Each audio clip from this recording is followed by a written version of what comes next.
us, don't you know? We are a mighty move of God.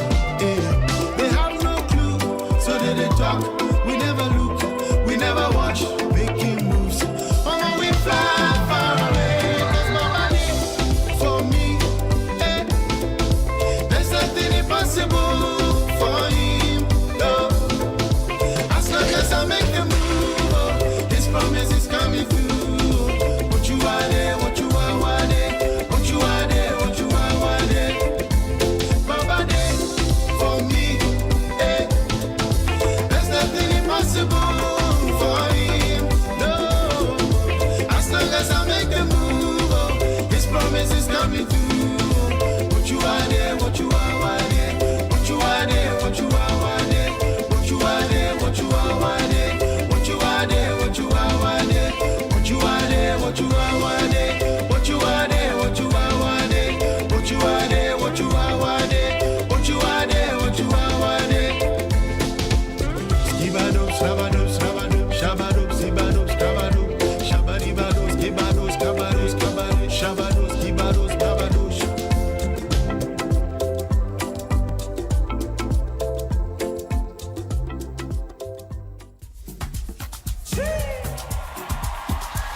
Come on, ladies and gentlemen, introducing Holy Ghost piano. Holy Ghost piano. Come on, and you make sure you ready. Let's go. 1, 2, listen now. Yeah. Oh la la la. Oh yeah. Oh la la la. Yeah. That's it. Yeah. Oh la la. Everybody now. Come on, everybody now. Let's go. Listen. To all the Holy Ghost people in the house, where you at? Come on, lift your voices. Let's party. 1, 2, 3, let's go. Come on. To all the Holy Ghost people in the house, where you at? Are you ready now? Listen. Yes, sir. Papa on the halo. I'm grateful for grace, so. Maybe you want to praise, so. Yes, sir. Papa on the halo. I'm grateful for grace, so. Not only you want to praise, so. Yes, sir. Papa on the halo. I'm grateful for grace, so. Not only you want to praise, so. Yes, sir. Papa on the halo. I'm grateful for grace, so. Not only you want to. Come on, everybody. Give it to them. Well, this is the day the Lord has made. Let us rejoice and be glad in it. There's nothing like waking up to a good program like Wake Up Africa. Hi, welcome to Wake Up Africa. My name is Precious Biazala. Of course, my name is Kokulu, and we're excited that you can join us on a morning like this. It's Monday morning, and it's Wake Up Africa. We're waking up Africa. Big thanks to the Command Your Week team for leading us into the presence of the Lord, keeping us there, establishing us, and of course, keeping us rooted. We're excited about that. But of course, it's about time for us to get into right business. A lot of business today to do. We're starting off with Kofi Fitness, who will come through with some routines for you to be abreast with. Remember that as much as we remain connected to the spiritual, the physical is also of big essence to us. We also are bringing to you tech and trends coming through. Sia Hene will be joining us. Lots more as well. How about that? Yeah, well, there's going to be the weather, very important. So you know what to do, how to dress, how to look for the weather. Coco is going to come your way with a monologue. He's been thinking. I've been thinking about the National Commission on Culture. Yeah. And of course, at one particular year, they were giving just 3,000 Ghana cedis as their annual budget to be spent. Wow. Across the country. The question then will be if that's what they presented or that's what they were giving. Oh, they always present stuff and they give them what they want to. And of course, we'll be getting in there. Of course, there's a big conversation coming up as well. I want us to look at my 7 questions on geopolitics, global geopolitics, and how it affects or impacts Ghana's economy. And so there's a man who is a distinguished diplomat who will be joining us today. He's advised a lot of heads of state. He'll be joining us. Dr. Ishmael Niaman-Dodo is my guest today. Wow. And then we're also going to be having the institutional spotlight. What do you know about the FDA? We're going to continue all of that. But today we're going to be delving more into food safety, something you want to really pay attention to. This is Wake Up Africa. Let's start off right with fitness. Up next is GOtv Fitness. Get ready.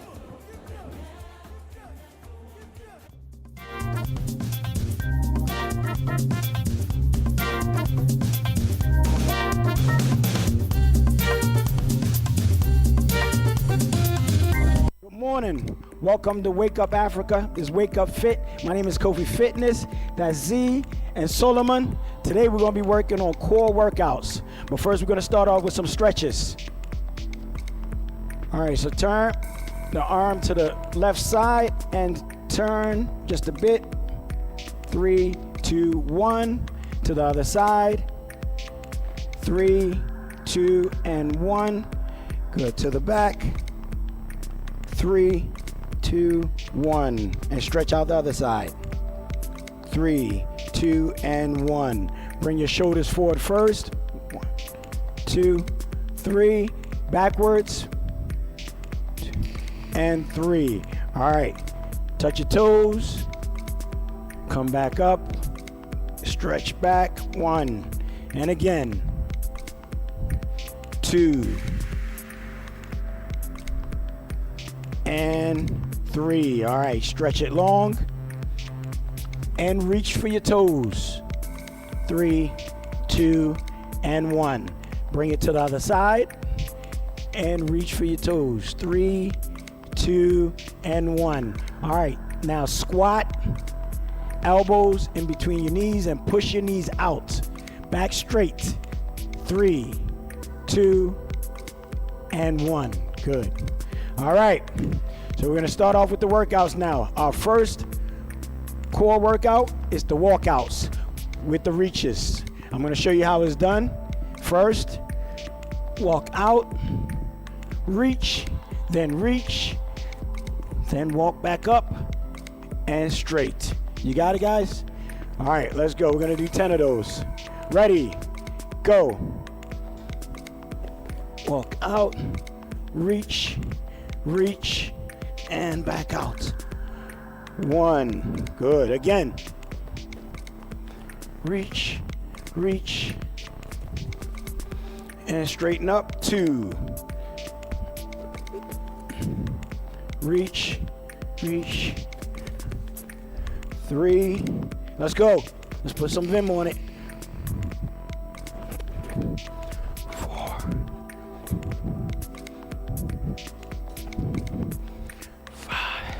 5 more to go. Let's go. Good. All right, 3 more. Come on. Let's go, guys. Z, what are you doing? Come on. Good. Last one. And step. And walk back out. Good. All right. Now, we're going to do plank push-ups on the mat. Let me show you how it's done. You're in a plank position. Back straight. Come up. 1. Go back down. This time use the other arm first. Up. 2. Just like that. All right. Let's go down. Get down, guys. We're going to do 10 of those.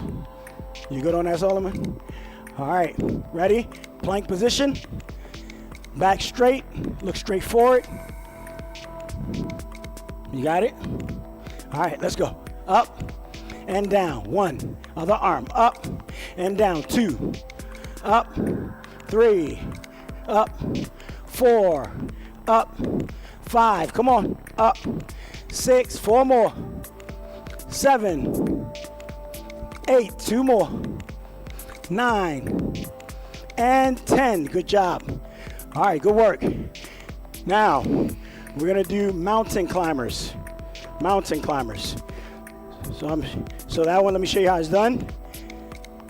Get in a position like you're about to run or climb a mountain. Bring one at a time, like you're climbing up the mountain. You got it?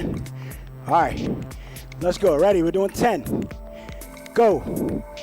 1, 2, 3, 4, 5, 6, 7, 8, 9, and 10. Good job. All right, now we have plank lower body twist. All right, so let me show you how that's done. Plank position. You're gonna twist all the way left, all the way right, back and forth. Now, when you go back and forth, that's 1, okay? We're doing 10 of those. So let's go, guys. Plank position. All right, we're gonna go left side first. Ready? Go. 1, twist the lower body. 2, 3, 4, 5, 6, 7, 8, 9, and 10. Good job. All right, shake it off. Shake it off. Now, we're gonna do upper body twist.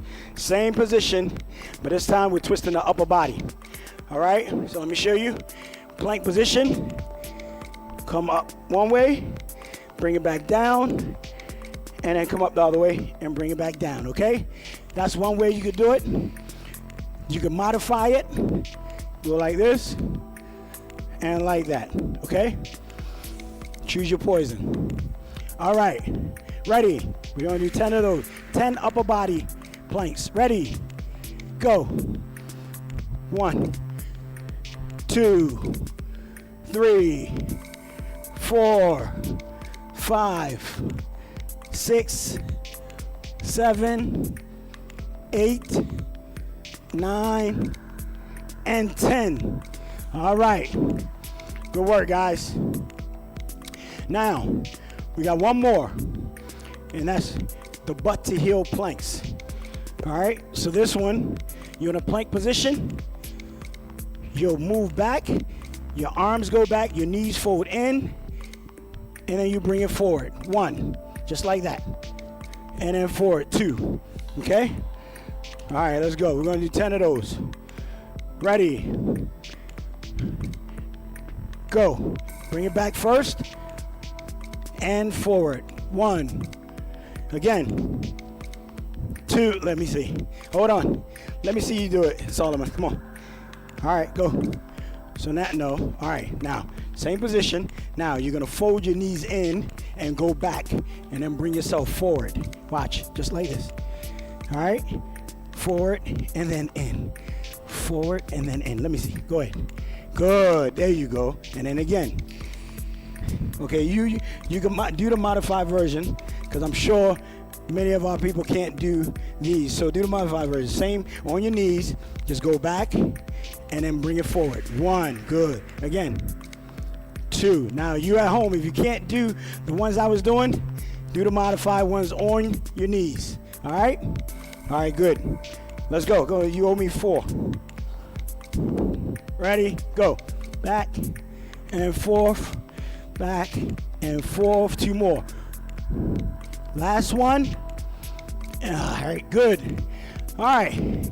All right, so now we're done with the workout today. It was core workout. All right, so we're gonna slow it down, slow tempo, and warm it down with some stretches and some movements. All right, so here we go. First, we'll start off with the toe. Touch your toes, touch your waist, and reach. 1. Again, toes, waist, reach. 2. One more. Toe, waist, and reach. 3. All right, good. Now, stretch your body all the way to the left and retract. 1, 2, 3, and switch to the other side. 1, 2, and 3. All right, lock your hands, stretch out your back, bring it forward, and twist your body to the left. 3, 2, 1. Now to the other side. 3, 2, and 1. Good. Bring your shoulders forward. Reverse it. Get your neck going. Rotate it. Reverse. All right. Good work, guys. We'll see you tomorrow.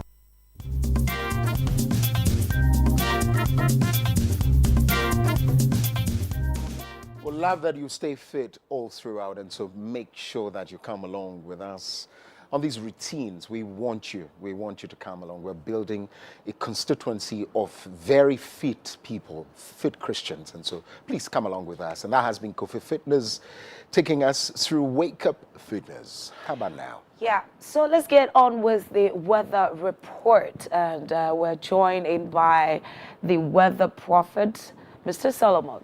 Good morning, weather prophet. Good morning, the precious one. How are we? We are doing good by God's grace. Great. Weekend was good, right? Oh, fantastic. Nice. So what should we be expecting today? Thank you very much. Good morning, US TV this morning. It's a new week. Monday, 8th January 2025. We are looking at weather conditions for the next 24 hours over the entire country. The Hamster has reached its peak over the northern sectors of the country, not only Ghana, but the entire north of West Africa. So to be generally cold, dry, and hazy northern sectors now, the north sectors this morning with misty conditions over the middle sectors, especially Ashanti and eastern regions respectively. The Hamatan, coupled with hazy sunshine, will persist throughout the day over these areas into the evening, becoming cold, dry, and hazy in the evening. The coastal and slightly north of the coastal belt will have some slight misty conditions, or some areas will have very misty conditions, and reducing it to 2,000 in the morning to 8,000 meters in the afternoon. Slightly hazy sunshine in the afternoon is expected. Slightly dry and haziness will persist in the evening, except few areas along the western coast where the Hamatan will not reach. The Hamatan wind will not reach. So some places over the western coast will have some fluctuation, resulting in isolated localized rain showers in places like Point and its immediate environment. Late into the evening, temperatures will go as high as 4 degrees Celsius in the afternoon over the coastal, 36 Celsius the middle, and 35 over the traditional country. The state of the sea today with severe waves. Oh, hello, Mr. Solomon? Okay, we lost the weather prophet right there. But I think a few things I picked up. He says that within the eastern region going into the Volta region, that's all the way in the evening, it will be dry and hazy. In the afternoon, you should be experiencing pockets of sunshine. But from Accra through to Cape Coast in the afternoon, there's going to be sunshine, so you should know what to wear, more of coating and all of that, because there's going to be a lot of heat. In the northern region, he's looking at extreme weather. So this morning is going to be very cold, then in the afternoon it's going to be very hot, and then goes back into a little coldness in the evening. So this covers just about it. In the coastal areas, there's going to be it's going to be dry and hazy with droplets of, some misty and fog patches. So yeah, that's just about it. We lost the prophet right there, but we'll be sure to come your way tomorrow with weather touching both on Ghana's weather and then hopefully in some parts of Africa. Right. All right, now let's get into the Wake Up Bars. This is where we get to bring to you some headlines from the local scene, and of course, one that has to, do with the international scene. If we're ready, let's get into the Wake Up Bars, shall we?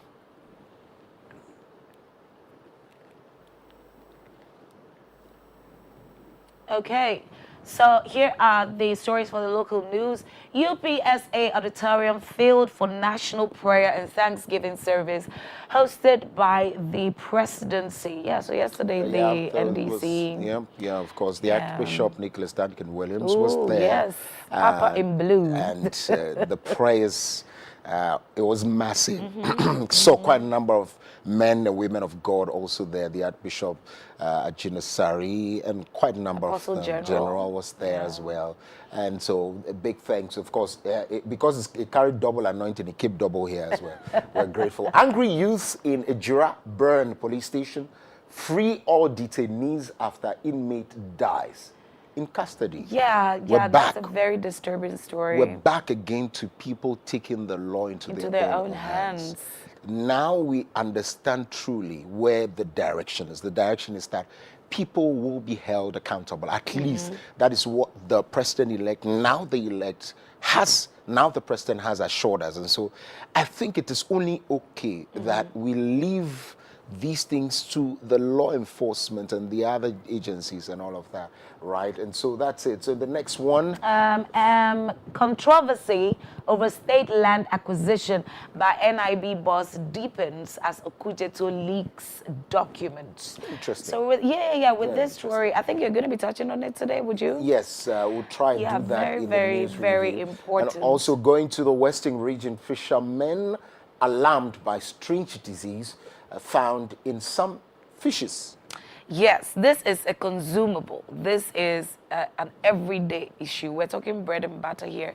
And the point is, you might not even know the number of fishes that had gone out before they realized that these spots, red spots are on the fishes and all of that. And so it's a very crucial thing we have to look at. Because, I mean, people might not know what the fishes go through and all of that. And then they're just in the market and we're buying. So we really need to look at that. We pray that the ministry in charge of that, as and when they are coming into office, would want to look at these very tiny details. Yeah. The last one here on the local scene. Mahama vows to investigate National Cathedral project and considers site relocation. The question is, should we consider site relocation? People are saying that they should use the present site for a children's hospital, which is one of the things that we need here in Ghana, because we don't really have like a children's hospital. We have children departments in hospitals, and a children's hospital that has been there for a very long time, that has little or no. Yeah, it's in a bad shape though. Okay, yes. It's operating, but it's in a very bad shape. Well, if you ask me, I just think that, Mr. President, good morning. And congratulations to you. Please, can we drop the cathedral for now? Let's not think about relocation. Let's do what we have to do there, and then we can. And this coming from me as a Christian, and you know how I believe, but let's deal, because Ghana is going through a lot. It will send different signals. So can we deal with our issues? When we are at an appreciable level, then, of course, we can do the needful by building and I also a cathedral. think that, I mean, the story of the cathedral, it is a personal, more like a covenant, or it's it's a pledge. A personal pledge. Unless, of course, maybe God. it's now a pledge to him as well, that we can understand. But even that, we should look at it differently. I mean, we looked at how personal things became national problems, Absolutely. and so we should have that. Yeah, so let's drop that. Let's drop it for Yes, now. yes. Let's consider doing something else with every money that we have to deal with all the other. Let's go to the international front now, shall we? And for the week, Baz, if we can.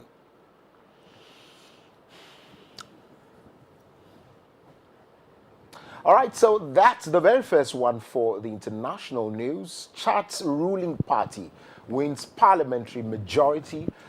Provisional results show, and so Chad went to the polls, and here we are, the ruling party winning the parliamentary majority. That's according to provisional results. Okay, and then we have Ethiopia and Somalia usher in new era of cooperation with full diplomatic relations restored. I see.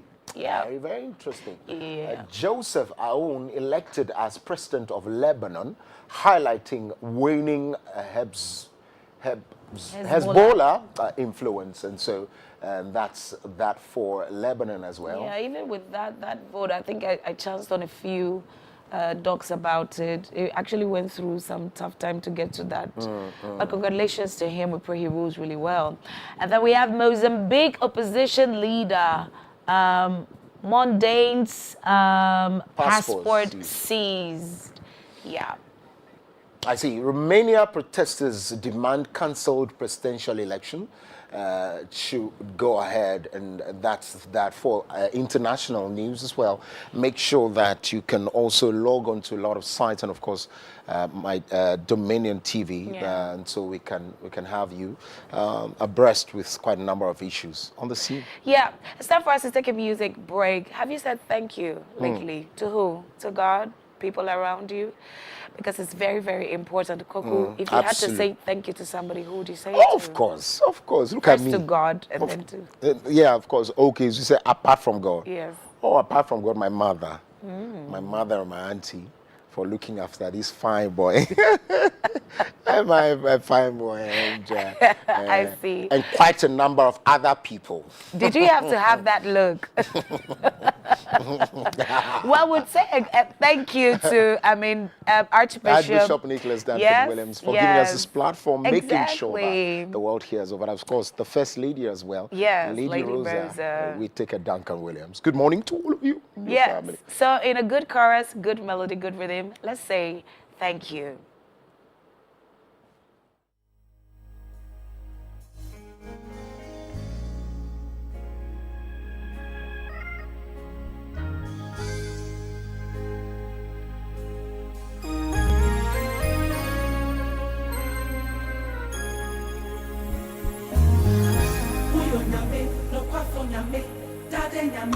Mighty and strong, you are.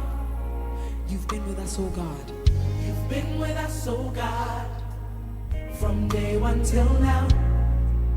The Lord has been good and He has kept every promise that He has made to us. You have kept your promises, and His word never fails. Your words, they never fail. So we call you. We will not go, we cannot be silent. Sing of your goodness. You are good, and Jesus all the time. What no man can do, only you have done. Say you are good, and your goodness endure all the time. Jesus, what no man can do, what no king can do, what nobody can do. Say you are good, God. You have kept us, oh God, all the time, all the time. What no man can do, what nobody can do. You have done.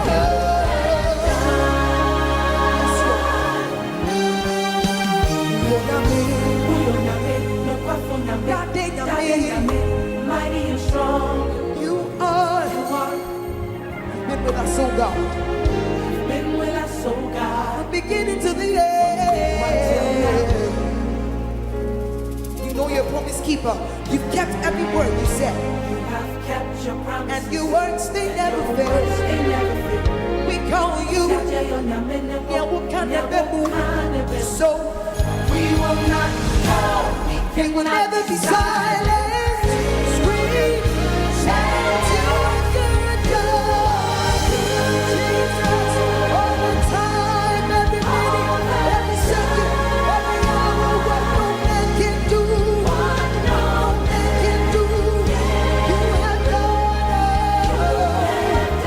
Say you are good, God. You're a faithful Father all the time.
Welcome back, and thank you very much for staying with us. We're grateful to God Almighty, and of course, a big thank you to God, even as we listened in melodies.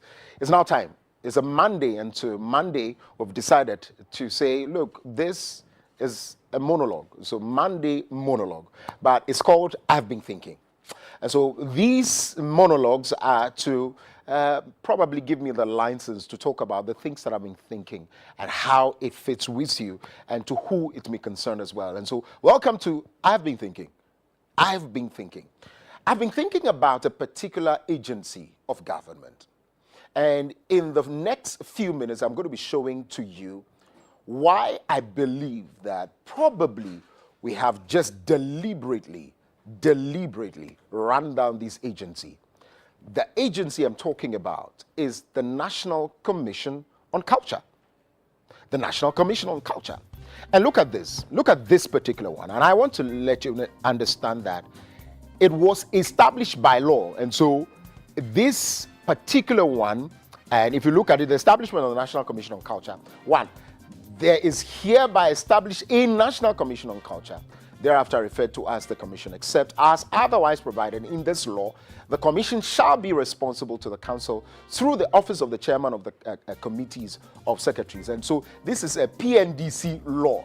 What it means is that any agency that was established by law, there was a reasoning behind it. The reason is that probably it connects with a part of us, and it is crucial for whoever was on the seat to make it, or of course formulate this particular policy. It runs to become a law. It means it is crucial. Let's look at the functions of the National Commission on Culture, because I have an interesting thought to share with you. Let's go to the functions now, shall we? Let's look at the first one. One, initiate policies and programs for the dissemination and propagation of ideas, for the promotion of national pride, solidarity, and consciousness. Are you aware that national pride, solidarity, and consciousness has waned over time? People are no longer proud to be Ghanaians. And it's not by words, it is through actions. We need to see it. Two, solidarity amongst us, where brotherliness, friendliness has also waned, is off. It's absent. The last one, consciousness. Consciousness as a Ghanaian, that I don't have to litter, that I have to keep my environment clean, that I have to be respectful. All of that, it is the National Commission on Culture that has to do that by law. The law that established it, that is the function. Let's go to the two. The second one, promote the evolution of an integrated national culture, thus creating a distinct Ghanaian personality to be reflected in African and world affairs. So you see, the reason why, if you are, wherever you are today watching me, just picture, when we mention a Ghanaian, what identity comes to mind? When you mention a Ghanaian, what identity? As of comparing it to when you mention a Nigerian, a South African, most of the African countries, when you mention them, there is a symbol, there is a dressing, there is a way of speaking, and that they are not shy about. The reason we do not have that, the reason we do not have a Ghanaian identity, it is because the National Commission on Culture is either not doing its work or we have run it down. Let's go to the third one. The third function of the National Commission on Culture and why it is being established. Translates the objectives, programs, and the spirit of the revolutionary process into the culture and habits of the Ghanaian people with a view to make the values, ethics, and the behavioral expectations enshrined in the tenets of the 31st December Revolution endure. So I mentioned earlier that it was born out of the PNDC, and it's a PNDC law. Let's go to the next one. Supervise the implementation of programs for the preservation, promotion, presentation of the Ghanaian culture. Oh, you are? So you see, the reason why we have not preserved, promoted, and presented to the world the Ghanaian culture is because the National Commission on Culture does not have money. And of course, I'll tell you that at some point, the deputy executive director of this particular commission said that it was only 3,000 Ghana cedis that was given to the commission as annual budget. Remember, they will have, and I'll show you that they have district offices or centers across Ghana. They have regional offices. I'm getting there very soon. Let's go to the next function, shall we? Let's go to the next function of the National Commission on Culture. So get it clearly. The next one, seek to promote an educational system that motivates, stimulates creativity, and draws largely on Ghanaian tradition and values. Wow, look. The next one, establish a code of behavior compatible with Ghanaian tradition of humanism and a disciplined and moral society. Let me repeat that one again. Establish a code of behavior compatible with Ghanaian tradition of humanism and a disciplined and moral society. So, are you worried about the moral decadence of our society? The reason is because the National Commission on Culture is probably not doing its work, or it's not being resourced enough to do its work. Let's go to the next function, shall we? If we have others. So if you're seeking to do all these other ones, make sure that you pay attention to this. Are we good with the functions of the commission? So if you have people who misbehave around or in the society, it is because we have not done it. Now let's go to one very important one. The other agencies that are under National Commission, and this one is particularly to the President. Mr. President, there is an illegality being perpetrated, and I want you to look at this particular. Mr. President, I'm talking about the President of the Republic of Ghana, His Excellency John Dramani Mahama.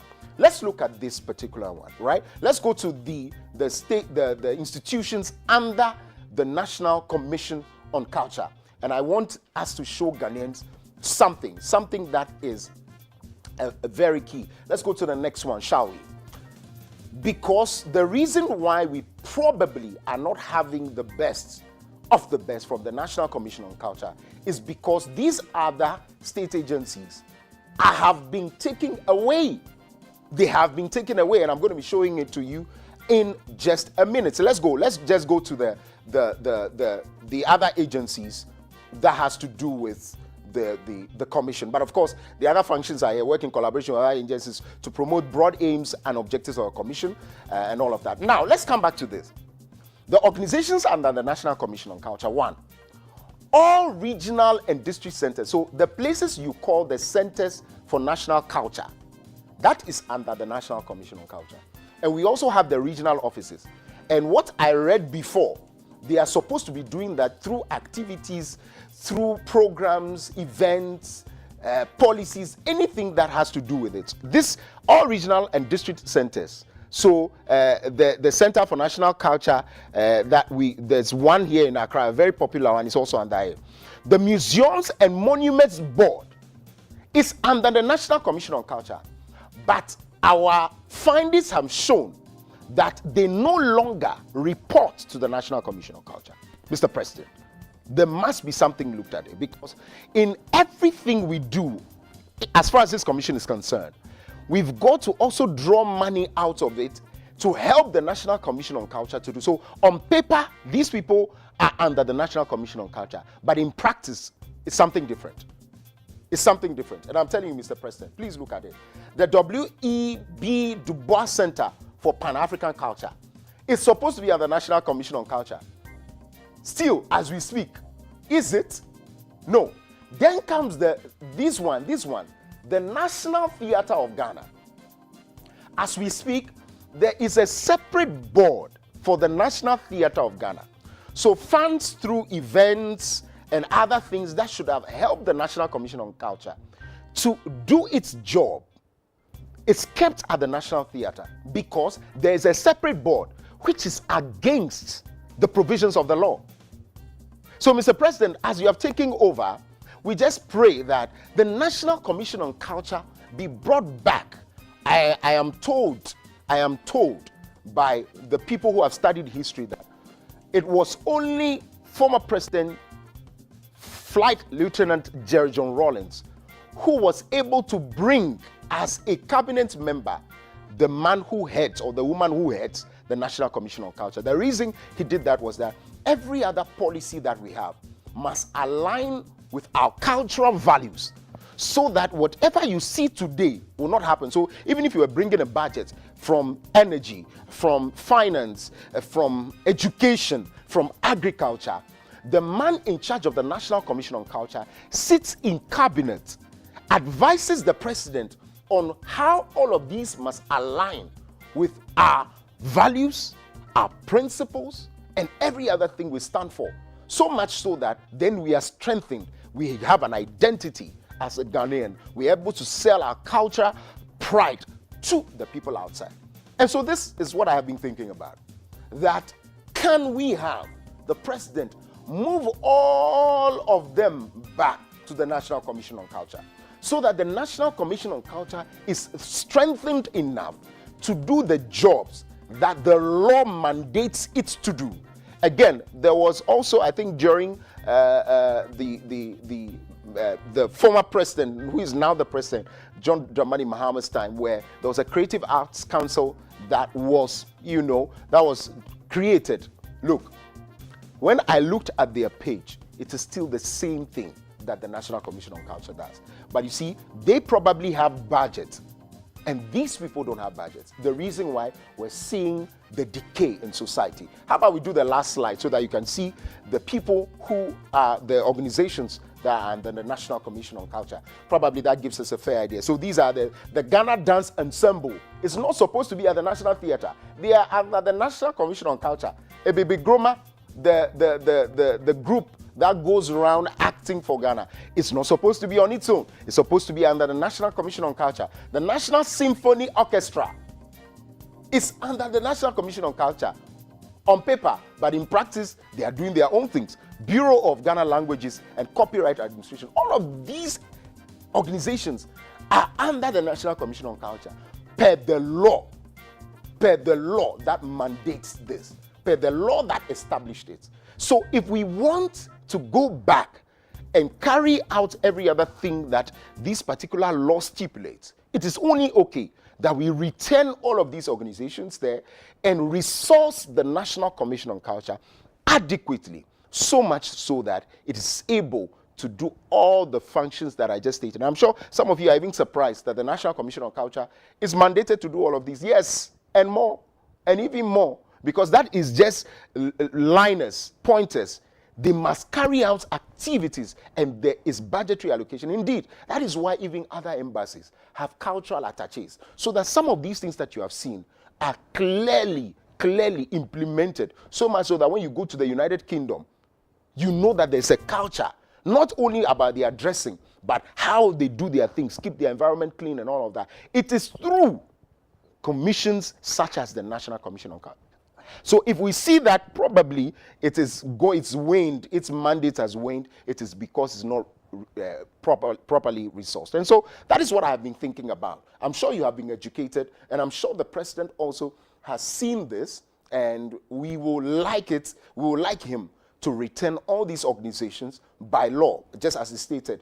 He doesn't have to do anything, he just has to call and say, every other person, please go back to the National Commission on Culture. Then, of course, we can have all these other functions and more. And the results we'll all see in the years to come. This is what I have been thinking. And this is, I have been thinking. My name is Kokulumo. We'll take a break at this point. When we come back, there's more. Stay with us.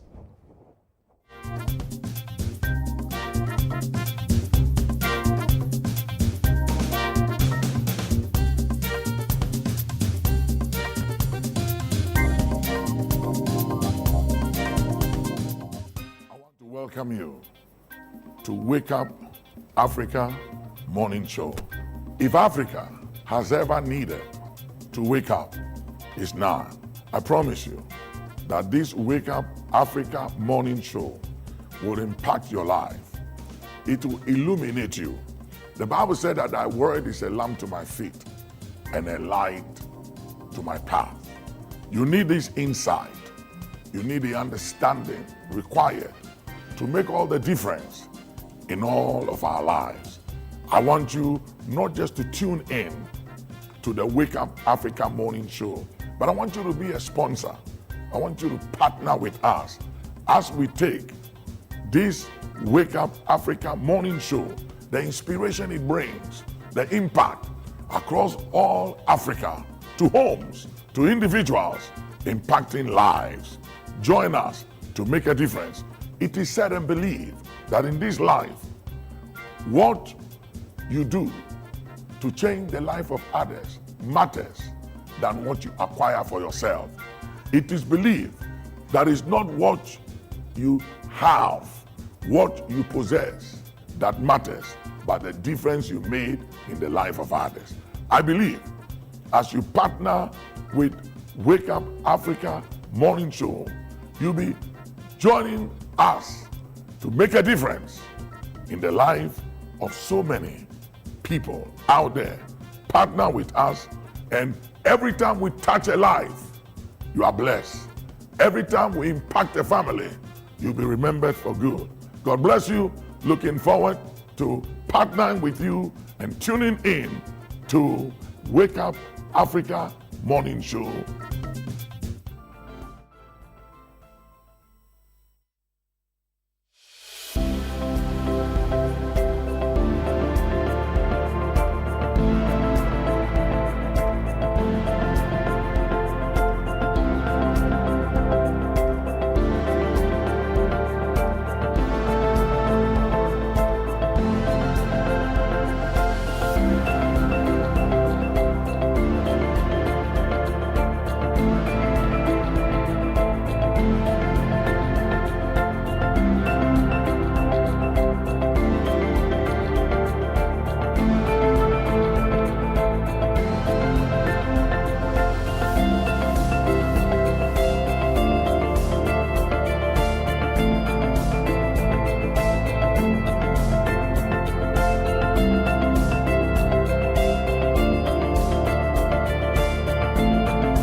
Season is up and running. Save! Spain are the champions of the world! Sports Break on Dominion TV.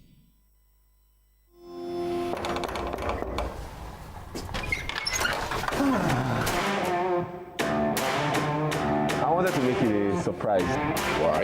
I knew the dramatic appearance would excite everyone. I've been looking for you for a very long time. Why are you so intimidated? But just complain that I'm fat. But you are fat. We have reached my son.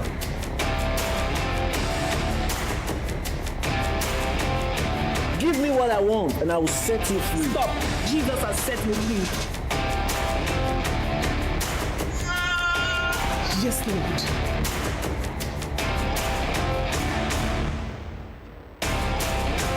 What's up?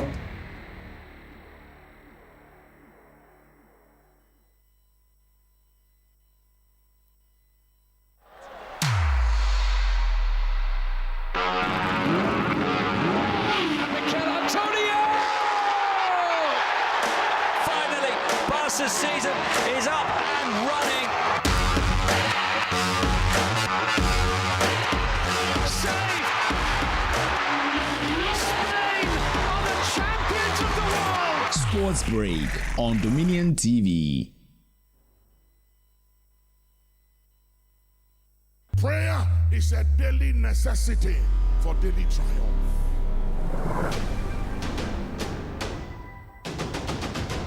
Africa, we must unite. We are getting Abrahamic rewards, but we are running away from Abrahamic responsibilities. Where should Africa sit and stand in this new world order? Africa has the youngest, fastest growing population. That's a blessing, but it's also a challenge. Yeah. Who did God describe as the man after his own heart? David. Adam.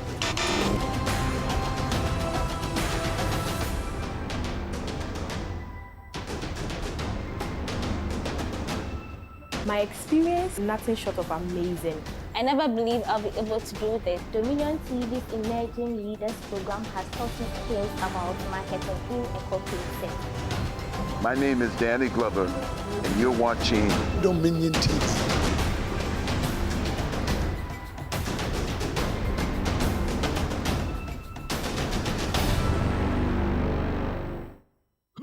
Dominion TV is now also a digital terrestrial free-to-air channel. This means you can watch us in Ghana from your digital TV without any subscription. Just rescan your channels on your digital TV to access it. How? On your digital TV, press the menu or settings button and choose auto-tuning, auto-search, or the appropriate options to scan your channels and look for Dominion TV. Enjoy some of Africa's best Christian lifestyle programming from Dominion TV. I want to welcome you to Wake Up Africa Morning Show. If Africa has ever needed to wake up, it's now. I promise you that this Wake Up Africa Morning Show will impact your life. It will illuminate you. The Bible said that thy word is a lamp to my feet and a light to my path. You need this insight. You need the understanding required to make all the difference in all of our lives.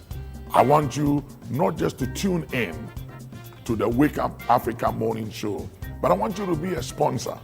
I want you to partner with us as we take this Wake Up Africa Morning Show, the inspiration it brings, the impact across all Africa, to homes, to individuals, impacting lives. Join us to make a difference. It is said and believed that in this life, what you do to change the life of others matters than what you acquire for yourself. It is believed that it's not what you have, what you possess that matters, but the difference you made in the life of others. I believe as you partner with Wake Up Africa Morning Show, you'll be joining us to make a difference in the life of so many people out there. Partner with us, and every time we touch a life, you are blessed. Every time we impact a family, you'll be remembered for good. God bless you.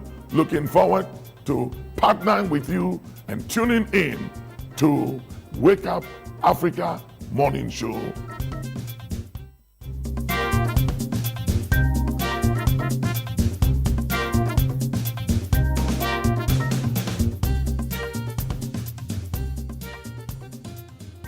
Thanks very much for joining us. Thank you. Thank you for staying. We're grateful. Please do share every other link that you may see. We're streaming live on Facebook, Instagram, and of course on YouTube. And so go there if you're leaving the house now and you want to carry us along, because still to come, we're bringing you techs and trends. There's also a big conversation that has to do with FD and what they do. And then, of course, I'll be asking 7 questions on the geopolitics of the world and how it impacts Ghana's economy and every other issue that's here. Well, how about we now do bring to you the news review segment. This is where we get into the headlines, news that are making headlines. Do I say Reverend Dr. Piakubi or Dr. Reverend Dr. Which one? Any of them. Dr. Reverend. I normally prefer just doctor. The doctor. Yeah, Okay. Maybe later on one time I'll tell you why. Okay. I normally hide my reverend. Oh, why? Why are you hiding? Yeah, because I'm a missionary. Now, though, yes, I've been in Ghana for a while, Okay. but I'm a missionary, and most of my missionary work are in Asia. Okay. Some kind of dangerous places. Okay. And so they know me as just somebody, a rural developer or something like that. And we use this secretly sharing the gospel. Oh, I see. So that is another thing is that Reverend actually is a functional title. Why pastor? No, Reverend is a ceremonial title. Why pastor is a functional title. Okay. So you would prefer the pastor? Yeah. Okay. So pastor. So pastor joins us to get into, if you like, every other thing that's happening in the news. But yesterday was a big one where largely the country gathered to pray as far as the National Prayer and Thanksgiving service organized by the National Democratic Congress is concerned. But I saw it more like a government asking the country to pray, and almost every other man of God that you may think about was there. And of course, our very own, the Archbishop Nicholas Duncan William, the Apostle of Strategic Prayer, was there as well. Were you there? I was invited, actually. Interesting, I wasn't invited by my father. I was invited by the Parliamentary Association of Ghana.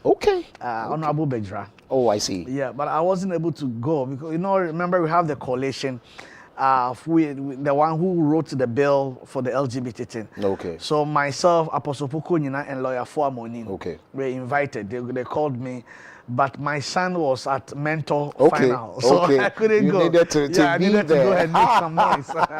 That's okay. But I mean, we saw quite a number of things happening. The word, the prayer, and also largely speeches. If there's a video of a prayer, how about we share it even as we speak? But I mean, first of all, the thought of coming together to pray. It's a good one, isn't it? Yeah. Good morning to you. Good morning to Precious. Good morning to each and every one. She's called the Precious One. Yeah, the Precious One.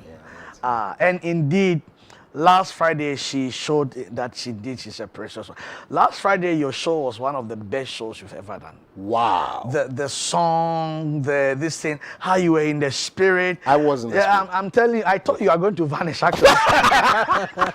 Okay. So I was afraid that the producer need to call somebody around so that you not vanish. Vanish. The second voice was, last Friday was really great. And I really encourage viewers, don't just watch this show. Tell people to tell people so that they'll be watching. I was surprised to find out that somebody was watching us from the US, and a friend of my classmate, and he sent me a short video. That specifically, last Friday, I got a lot of friends who watch DTV telling me about how they were blessed. So thank you very much. Yes, it's good for us to pray because you know what?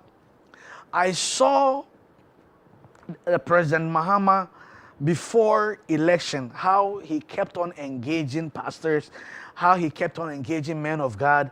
There are a lot of secret prayers that were going on that I knew. And how the election actually turned out. It was very clear indication that indeed there's a hand behind the whole thing, and that was God. And so it was really appropriate for him to do what he did. And now he began to see the enormity of the responsibility now. The fact that he has only 4 years. So there's something that I used to say, Koko, that most of our presidents that come, they don't come with this evil, corruption, intention, and stuff like that. But when they get into the power, something flip. And one time, Papa, our father, the Archbishop, said that he had also observed the same thing. And he believes strongly that there's some powers behind the scene that fight against the nation. And sometimes those, quote-unquote, so-called intellectuals try to intellectualize everything. But there is, indeed, there are powers behind the scene that work.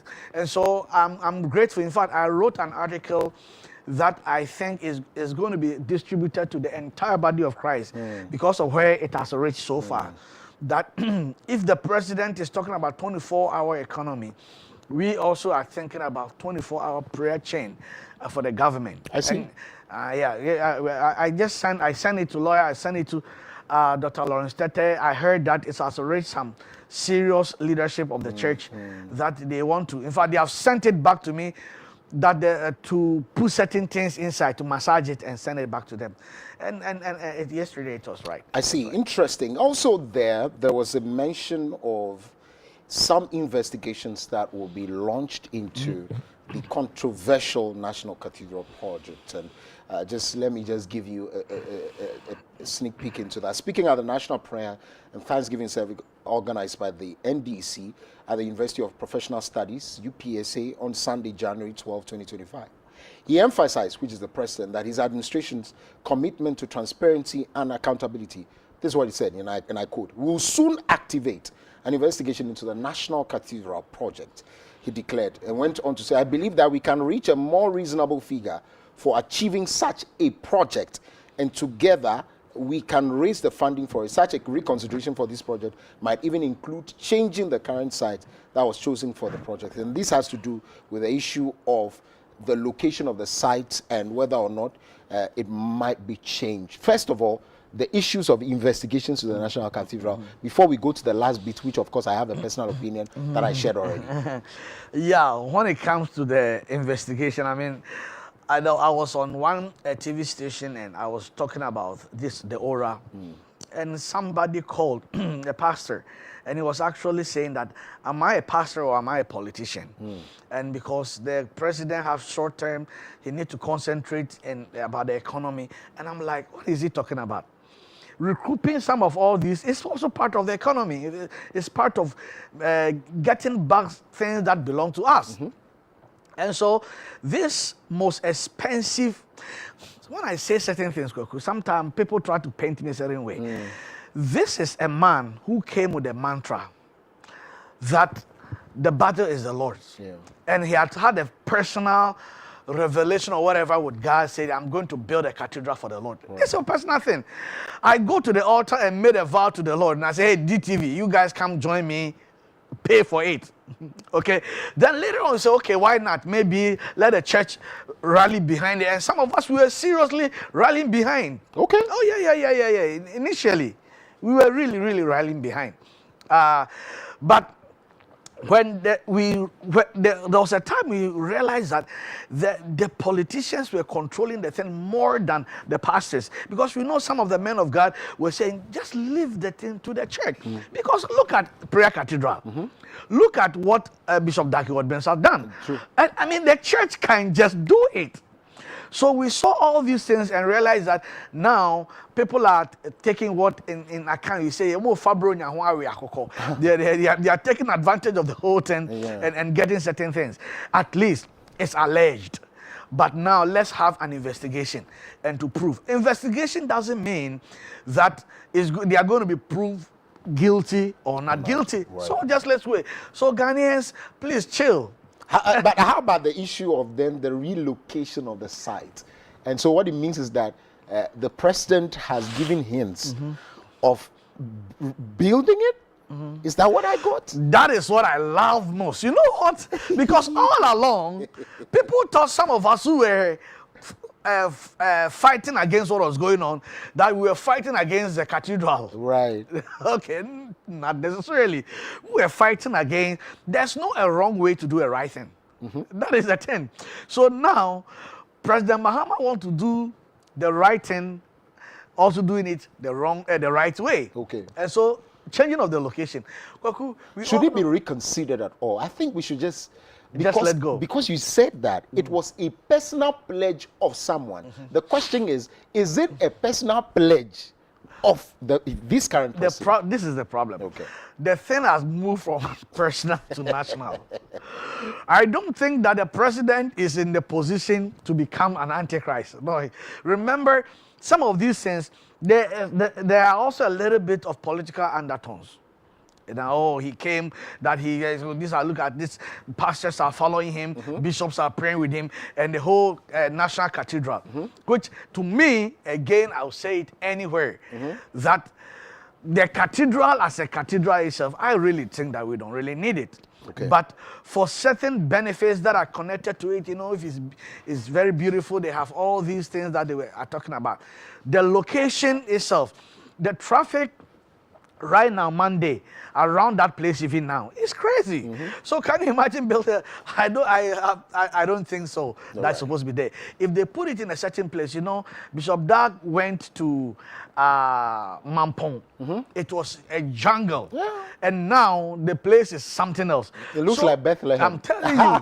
So if they will move it to a certain location, I'm looking for a certain jungle whereby that place can also be developed. It's part of actually developing a country. Why I not? see, but probably that could be in the years to come. That's that's my opinion, though. That's my opinion. But of course, speaking there as well, the Archbishop Nicholas Duncan Williams had the opportunity to say some very, very crucial things. First off, and I quote, justice means rewarding people for good done and punishing people for the wrong done, unquote. He went ahead to say, and I quote, I look forward to a Ghana under President Mahama, where the atmosphere is conducive for prosperity, where Ghanaians will not queue for visas to leave the country, unquote. And so he has called for justice. So reward people who do good, punish people who do bad. Okay, I'm grateful. I thought Papa was saying that it's better to reward people for doing good than punishing people for doing bad. That's what I thought initially, but I'm grateful that because I think that both of them is equally important. Okay. Because if you know, when the inauguration was going on, you saw the Burkina president, or Burkina Faso's president, yes, and you saw how these are NDC people who were there, and they were shouting for this guy. They were not just NDC, they were the Gen Z, whereby we are sick and tired of being sick and tired in this country, of how politicians are just taking us for granted. And so you can see that what Papa has been saying, undertone, the nation is crying for revolution. Though as dangerous as it is, because a lot of the new generation doesn't know the danger of some of us, some things we saw in 79. I'm a little bit older. I see you look very young. You don't look it. From 79, especially 81, 82, 83, we saw that. And we don't want that thing to happen. Nevertheless, I believe strongly, I would prefer for that thing to happen again, to put politicians to a certain corner for them to know that they can't take the nation for granted. I am praying that it will never happen because gradually we should sanitize the system.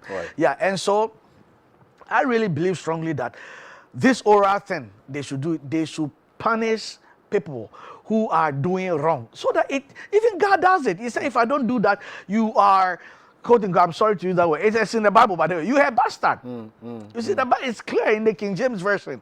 Okay, and so that is also the reason why I struggle with the pardon thing. That some of them is justified, but somebody who but that was fake though.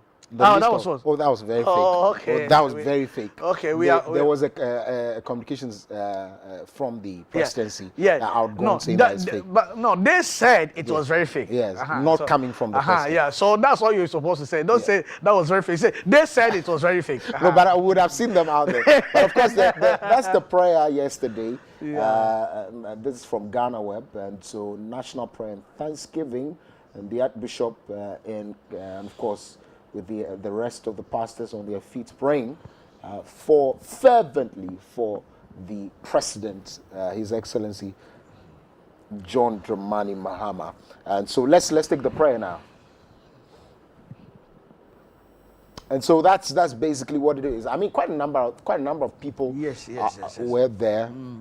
I've seen his pastor. I've seen Apostle General. Yeah, quite a number of them that we saw yesterday, and it was a very beautiful thing to see all of them gather to make sure that we offer prayers, just like the Muslims also did on Friday. They also had their the prayers on Friday, and so that's that. So it's not just for the Christians, the Muslims also did it, and so that's it. So let's go to the next story, shall we? And this one has to do with the crisis. I'm calling it the crisis, and I'm being careful about its crisis. The fact that we are being asked to bring along foodstuffs, or to let our children bring foodstuffs when they are coming to school. It's a crisis if you want to. And so the president has directed some distribution, immediate distribution, to the schools to curtail some of these challenges. Good news. Good news. Yeah, I'm really grateful that he is doing that because initially there were some of the head teachers were saying that children should be bringing food and stuff. Oh yeah, like Charles said it. It's not even some of them, a lot of them. Yeah. Assisted. It was very dangerous for President Mahama if that one was pushing through, because you know we've been hearing review, and we've been hearing the review means they are going to scrap it off. We've been hearing that when they come, they will not be able to handle those things well. So immediately, if some of these things come, people are going to think that, yes, see a kind. We told you so. That actually they will not be able to handle the thing. Yeah, so I really think that whatever that the previous government have done, no matter how horrible it was, they should do their very possible best to see to it that they put some things together, let it continue to flow. They shouldn't leave it behind. And so for them to bring those food or send those food to the students, I really think that is good. At least my son is there, he's going to enjoy something.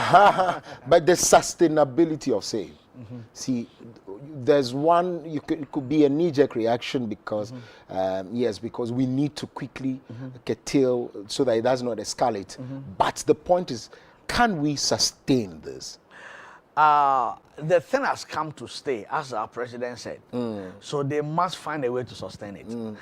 They definitely must find a way to sustain it. Sometimes they say that, oh, some of us who have the money, we should be able to pay and stuff like that. One way or the other, remember everything, they need to do the cost and benefit analysis. Then finally decide to know, this is where we are going. Because we know we live in a country called Ghana. The same rich, loaded people will be the one to get those scholarship for their children to be fed free, and still the poor will suffer. So I really think that if we say we are going, let's go the long haul. Part of the 120 days measures to be put in place, one of them is to stop that, where no government appointee will be giving, will give scholarships to their own. But you see, this is where I come in. I want us to do this. I thought about this. There's a list, there's a particular list that is brought by schools. They say it's called protocol. It is from ministers, MPs, big people like Dr. Apiakubi. What it means is that even if it is not their children, I think that whoever comes on protocol list, first of all, must pay boarding and feeding. Do you understand what I'm saying? You're putting me in trouble, but I think it's okay.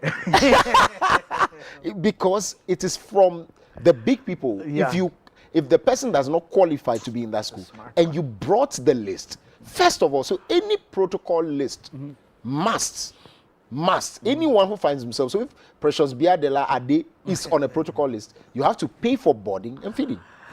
As much as I don't like that idea, but I really concede, honestly. I really concede. Because that's the only way we can do. So I think so. That one, because nobody could have that protocol if he's not a big man or a big person. Exactly. Exactly. Absolutely. I really so think this is, and forgive me for using the word knee-jerk reaction, it's a stopgap measure actually. And so let's have the president who was talking same at the National Prayer Thanksgiving about the food and what the measures are. Take a listen.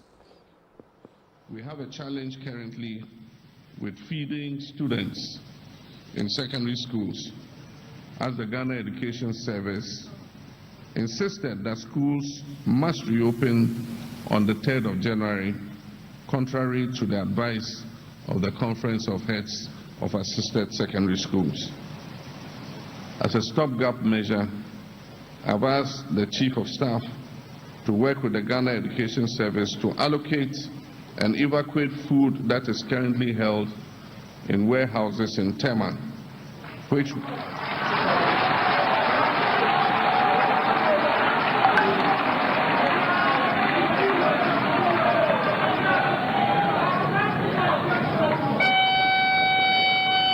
this food was imported by the outgone government in response to the drought that occurred last year. But in this emergency, we need to use some of that food to feed our students so that education can continue.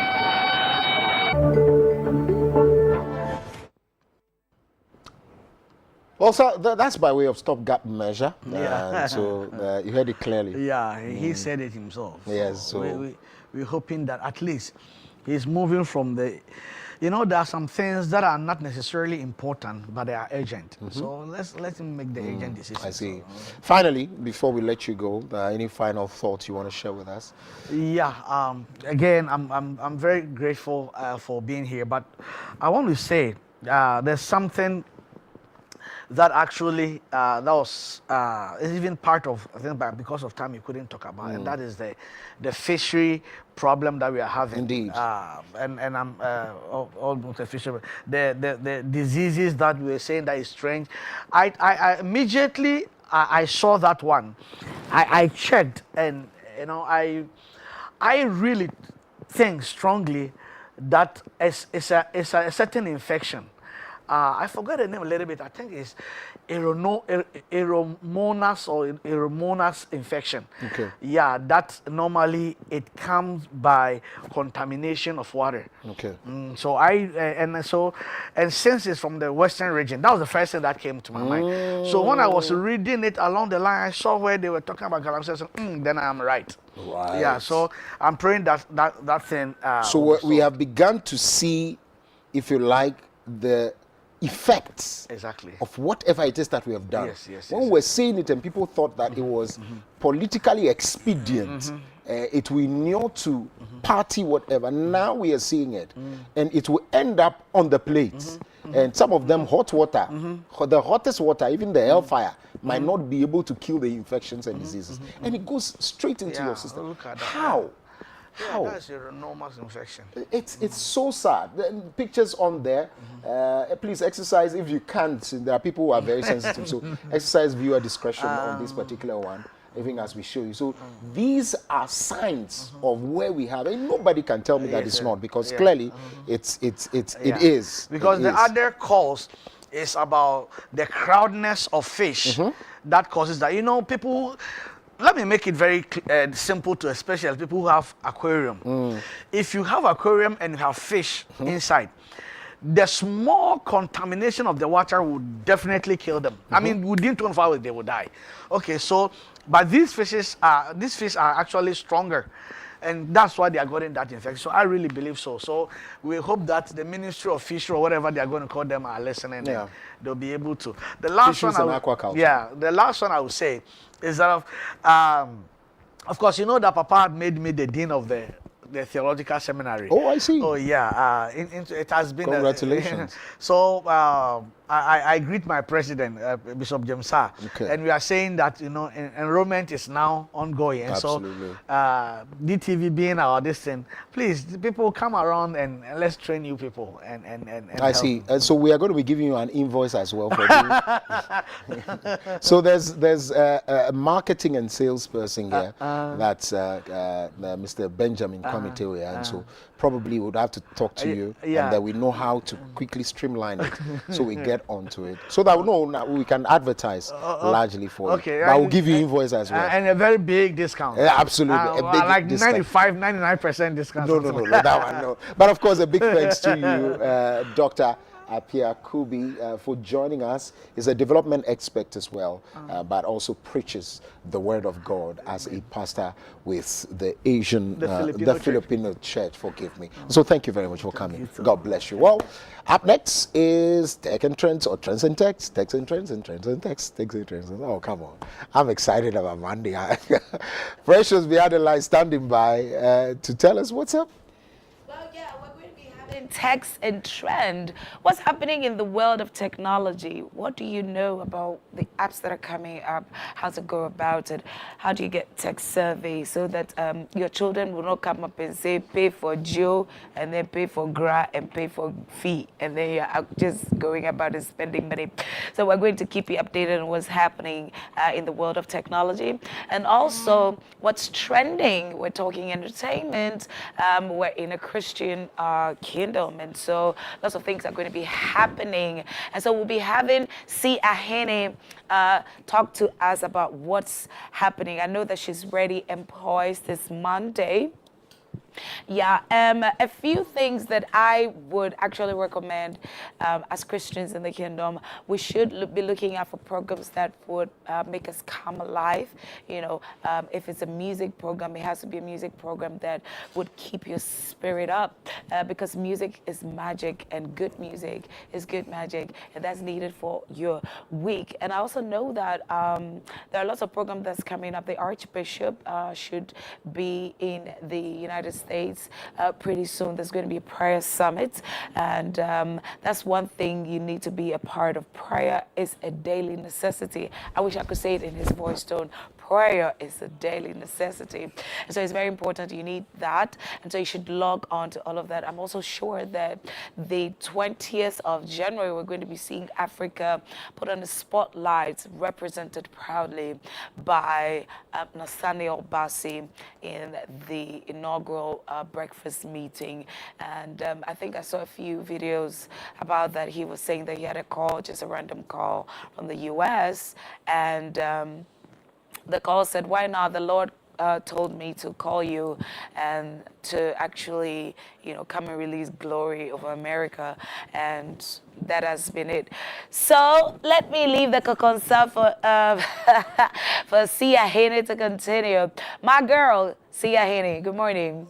Good morning, Biadela. How are you doing? I'm great. And you? I'm good. How was the weekend? It was okay. My voice tells that I had a very, very eventful weekend. But it's all for God and country. What do you have for us, Tech and Trends? Well, so hello guys. You're welcome to Trends and Tech. I am C. Ahene.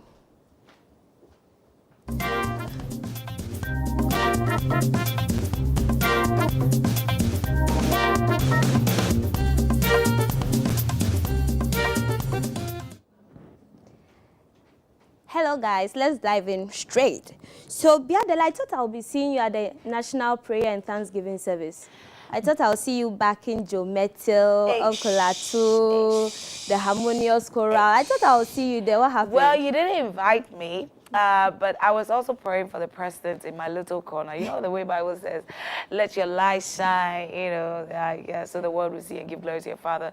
So I was doing that in my little corner. But I mean, I saw a few of the videos, and I thought that was really great. Starting off well, praising God. Now, when you thank God, it's like you open the portals for God to actually perform a miracle. So, yeah, but how was it? Were you there?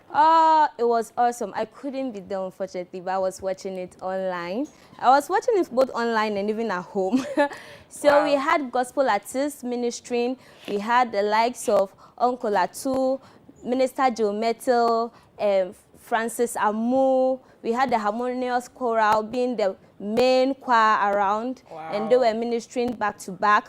We even had Nasi being the final act, and you know Nasi already. He just turned the whole place upside down. I mean, all the administrations were powerful. I even remember the vice president also talking about how Joe Metal's song touched her heart, because it was one of her favorite songs as well. So on Sunday, on Sunday, we had the National Thanksgiving and Prayer Service, which was organized by His Excellency John Dramani Mahama. So we got a highlight of the entire video. If it's ready, let's take a look at it. To our new government and to all the ministers of state that have been appointed, congratulations. This victory, first of all, is the victory for democracy, and it's the victory for Ghana. Then it's a victory for the NDC party, and we thank God for that. There are few observations I have made over the years as I've come to know His Excellency the President and our mother, the First Lady. And I want to submit this to all of you in his cabinet and to all of you standing with him and sitting in council with him. Number one, this president and his wife are relational. They are very relational. They are not transactional people. They are very relational. So please be relational. That is number one I have learned and observed of them. They are not transactional, they are relational. In understanding that, please maintain your old relationships. You have new friends, you make new acquaintances, but don't throw away your old relationships. Number two, this president and his wife, they love people. They love people. So please love people. Love Ghanaians. It is important. He won this victory not by NDC supporters alone, but there were so many other people who fought to secure this peace, who were not NDC because of their love for people. So love people. It will take you places, it will take you far. Number three, this president and his wife, they don't forget. So please, don't forget where you have come from. Don't forget the people that voted for you. Don't forget the people who stood in the line under the sun to secure this victory. Don't forget them. I believe if you do this, God will blow your mind and will use you to advance the cause of this nation. This president and his wife, they love this country. And to all of you that are coming into new positions, please love this country. Love the people of this country, and God will bless you. Well, that was the voice of the Archbishop Nicholas Duncan Williams. He was advising President John Mahama and his administration. I think this is words of wisdom and guidance, and it's really, it came at the right time. Yes, I mean, it's needed from a papa. You know, the voice of God, normally, I mean, people want to hear it audibly and all of that. But what you don't know is that God uses people. God used Moses to speak to both Israel and Egypt. And so you need the voice of a man who has been put in that office to actually roll out the voice and advice of God. And I think that that's going to go a long way. I only pray that it is not for the optics, but it's something that we will keep up and keep these words. And then, you know, Ghana is going to move forward. Yeah, so congratulations to His Excellency John Dramani Mahama and his administration. We are hoping for the best. Moving on to another trending story. So, Biadela, over the weekend, we got a surprise news from Moses Bliss, who is a renowned Nigerian gospel artist. Yeah. He released a new video, and in the video we saw his wife pregnant. Yes. It caused a whole shock to the entire social media crew. I mean, we, the families here, we were surprised and we were happy. People were just discussing. They were just excited about how fast that was, but also the good news. And excitement even sparked more when we realized it was a son. So we have a new baby boy. I remember I saw one of the comments. Someone said we should name the baby Pure Bliss. Hey. So if the pictures are ready, we could take the pictures of Marie Bliss and Moses Bliss. They took some pre-pregnancy pictures or post-pregnancy pictures, and we want to take a look at it. So I think there was an issue as well. So social media was asking, why is it that Moses Bliss, who is a gospel artist, would also take baby bump pictures and post them on social media? The thing about social media and its trends, you see, times are changing. People are doing things differently. There's a spiritual connotation to all of these things, if you ask me. My mother would not do that. I mean, she wouldn't endorse that. She's going to go like, do you know the spiritual implication of that? If somebody sees you, they'll take you to their shrine and all that and all that and all that. But we're also in a place where literally our lives are being shared. There's a reason why they call it social media feed. We're feeding you with information. So it's incumbent on the person who wants to feed others with their information. That's like a part of their lives. You understand? So it's become a trendy thing. I would not really subscribe to that. But there's always the joy, the euphoria that comes with pregnancy. And normally they'll keep it until the baby comes out. Marie is not so much of a social media person, if you look at her. Even though she's very Ghanaian, but she's also quite kept reserved and demure and all of that. Very demure. So yeah, I think that even the idea would be a Moses Bliss idea. I would never vouch that it will be from Marie. But look at it, really beautiful. So those are the pictures. They are so beautiful. Look at them. Like we all couldn't believe it.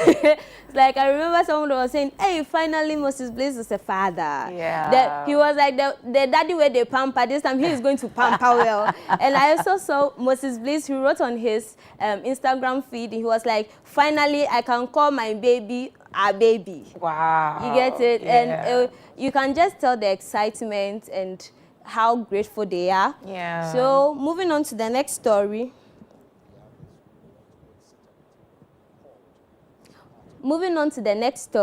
We have Apostle Emmanuel Iren. He's a pastor in Nigeria, and he has finally been able to complete a school block. So he's trying to build new blocks for students. He's going to make it something like a free school, and everybody was asking, people are excited about it, but they're also asking, how sustainable is it? Looking at our free SHS here in Ghana, they were asking that, yes, he's into ministry, this is like an NGO, something that he's trying to do, but will he be able to sustain it? People are of the view that they will prefer that at least the parents pay half and then he supports them half. What do you think? Well, I think that the Free SHS is a national scheme that's on a very large scale, okay? And so we're looking at lots of schools and a lot of resources and all of that. But for this, it's a more of a private thing, and it's already looking good that he started to this level. Now, the good thing is that the moment you lend out a helping hand, it's from a good place. The Lord has a way of showering it with a lot of blessings. And so first free school taking shape, and this is really, really, really just amazing. I mean, and I know that, people would support it because it's from a philanthropic heart, right? So it's going to be really great. I think it will be really great. I can't wait for it. Yeah, so we are hoping for the best. We are praying for divine provision so that he can be able to sustain it more, because it's a good news to us that we are able to make school free for the less privileged, for them to enjoy. So that is it for today's Trends and Tech segment. I am Sia Hine. Catch us on Wednesday as well for upcoming releases and events. Thank you. Right. Thank you so much. Thank you so much, Sia Hine. You heard the lady. So I keep saying trends and tech, or tech and trend. There's a T and a T, so it is what it is, right? It's a TNT segment. Yeah, right. Okay, so it's TNT segment. TNT segment. How about we tower it down a little bit with some music, right? And then after that, the morning show right here on Wake Up Africa would continue. I can't wait for the big conversation that Coco is about to have. It's a geopolitics kind of conversation. Why are we getting into that? Because you need all this information to make good business decisions. You're a Christian, but you're going to go into the business space.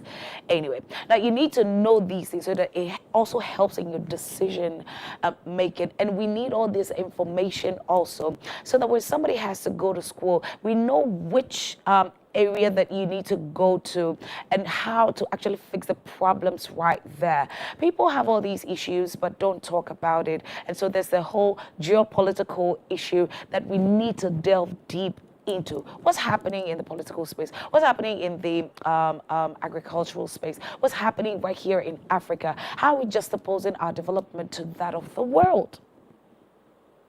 Right? Now that is a very important conversation. So you have to stick and stay, enjoy that conversation with Koku, okay? But what you want to do now, though, is to get on our social media handles. You want to like, share, and drop comments, and then we'll be glad to read them.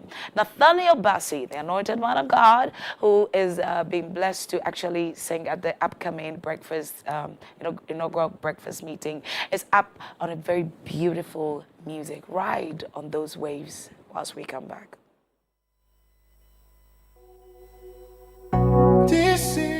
doing of the Lord.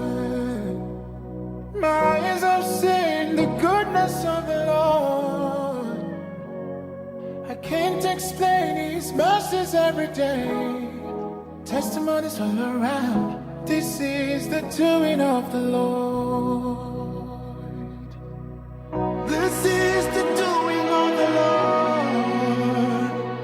My eyes have seen the goodness of the Lord. I can't explain His mercies every day. Testimonies all around. This is the doing of the Lord. Hallelujah. How can I explain the miracles I see? How can I explain the plenty, plenty grace? Nobody can tell me. No one can convince me otherwise. All I know, this is the doing of the Lord. He has changed my story, given me a new song. Now I'm living daily in overflowing grace. Nobody can tell me, no one can convince me otherwise. Now I know this is the doing of the Lord. Everybody say, this is the doing of the Lord. My eyes are seeing the goodness of the Lord. I can't explain His mercies every day. Testimonies all around. This is the doing of the Lord. This is the doing of the Lord. This is the doing of the Lord. My eyes have seen the goodness of the Lord. My mind is telling of it. I can't explain His mercies every day. Testimonies all around.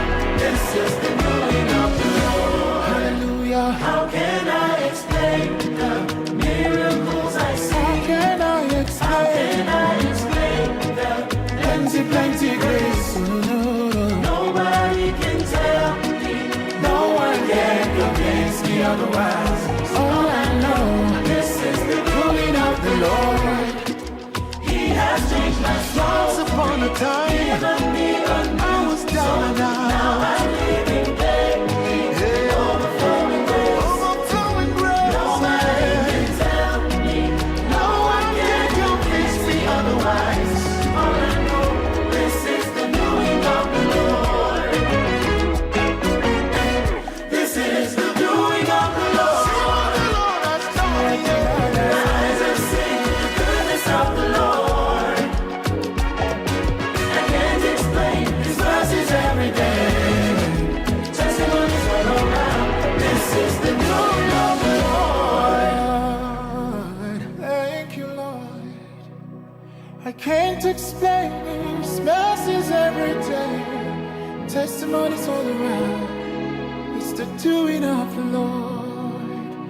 Nobody can tell. Nobody can tell. No one can convince me. No one can convince me otherwise. All I know, this is the doing of the Lord.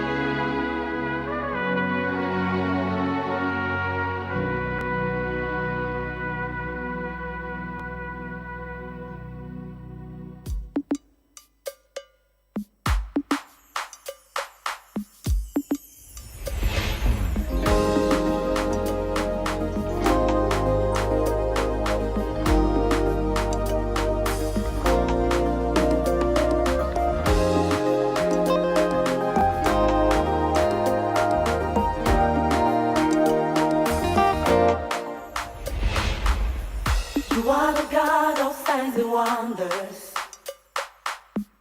You are the God of miracles. You gave me joy and peace within, Lord. Yes, I have come to testify.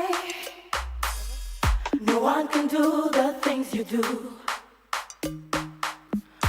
always on time, you never late. I've got to stand and testify, Lord. This miracle. Come on, stand up on your feet and say, we testify. We celebrate For all you've done, Lord, we give you all the praise. Oh, we testify. We celebrate. For all you've done, Lord, we give you all the praise. We testify. We celebrate. Lord, For all you've done, everything you've Lord, we done. give you all the praise. We testify. We celebrate. For all you've done, Lord, we give you all the praise. You stood by me. You stood by me when no one could. Come on, say you are the love. You are the love that never leaves. I am here to testify, Lord, Come on. of how you took away my shame. Now listen. You made something out of nothing. Hey, I can't deny your love for me. I can't deny your love for Lord, me. I'm in a loss for words. I'm in a loss. My life is not the same again. We testify. We celebrate. For all you've done, Lord, we give you all the praise.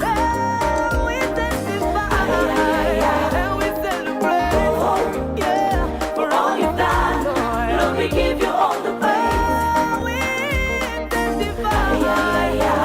For everything, Lord. For all you've done, Lord, we give you all the praise. We testify. We celebrate. We celebrate. We For all you've done, celebrate. Lord, we give you all the praise.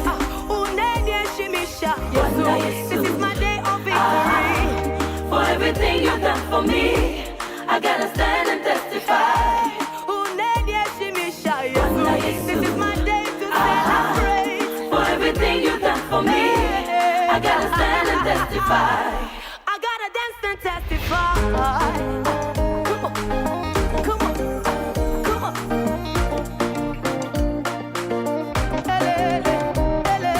Kweli kweli, Mungu ni shefu. Kweli kweli, Mungu ni shefu. Kweli kweli, Mungu ni shefu. Kweli kweli, Mungu ni shefu. Kweli kweli, Mungu ni shefu. Kweli kweli, Mungu ni shefu.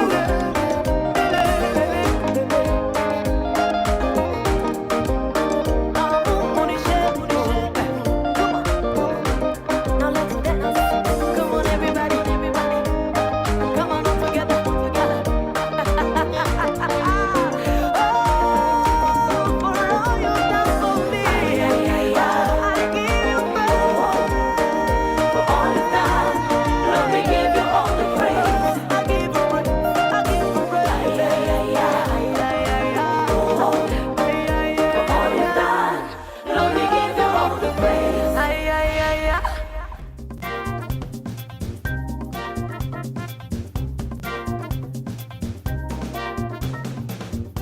I want to welcome you to Wake Up Africa Morning Show. If Africa has ever needed to wake up, it's now.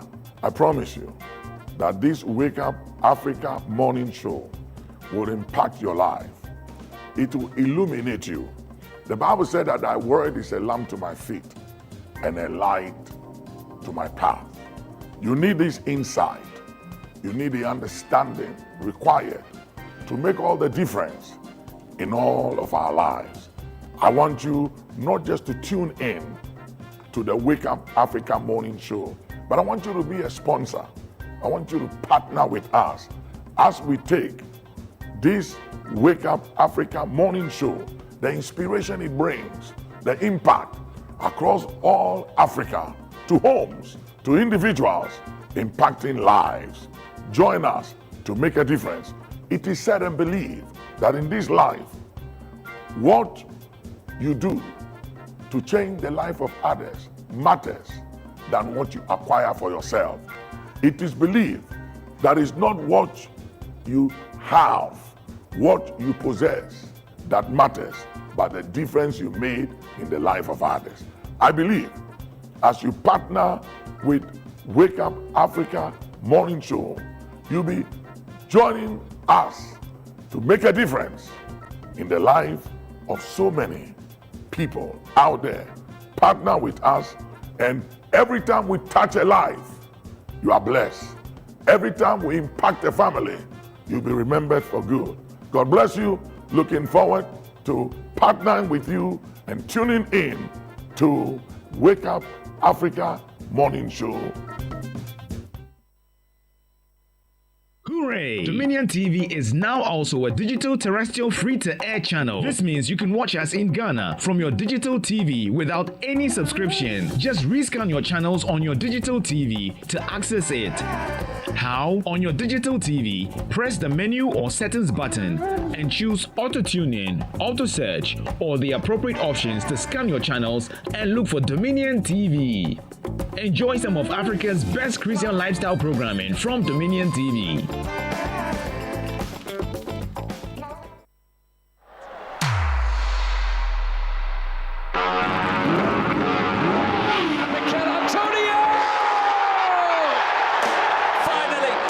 Season is up and running.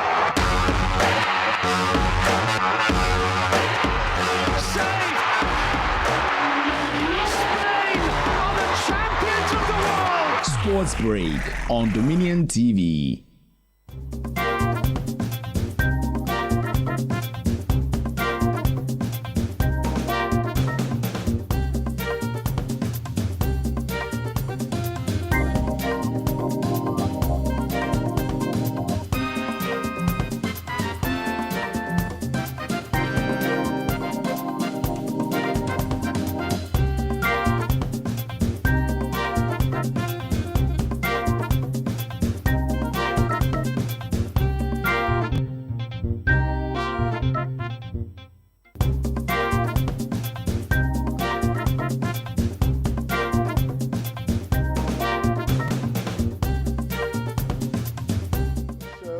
Grateful that you can join us. Thank you very much for spending good time with us here on Wake Up Africa on Dominion TV. Remember, we're streaming live on Facebook, on Instagram, and of course on YouTube.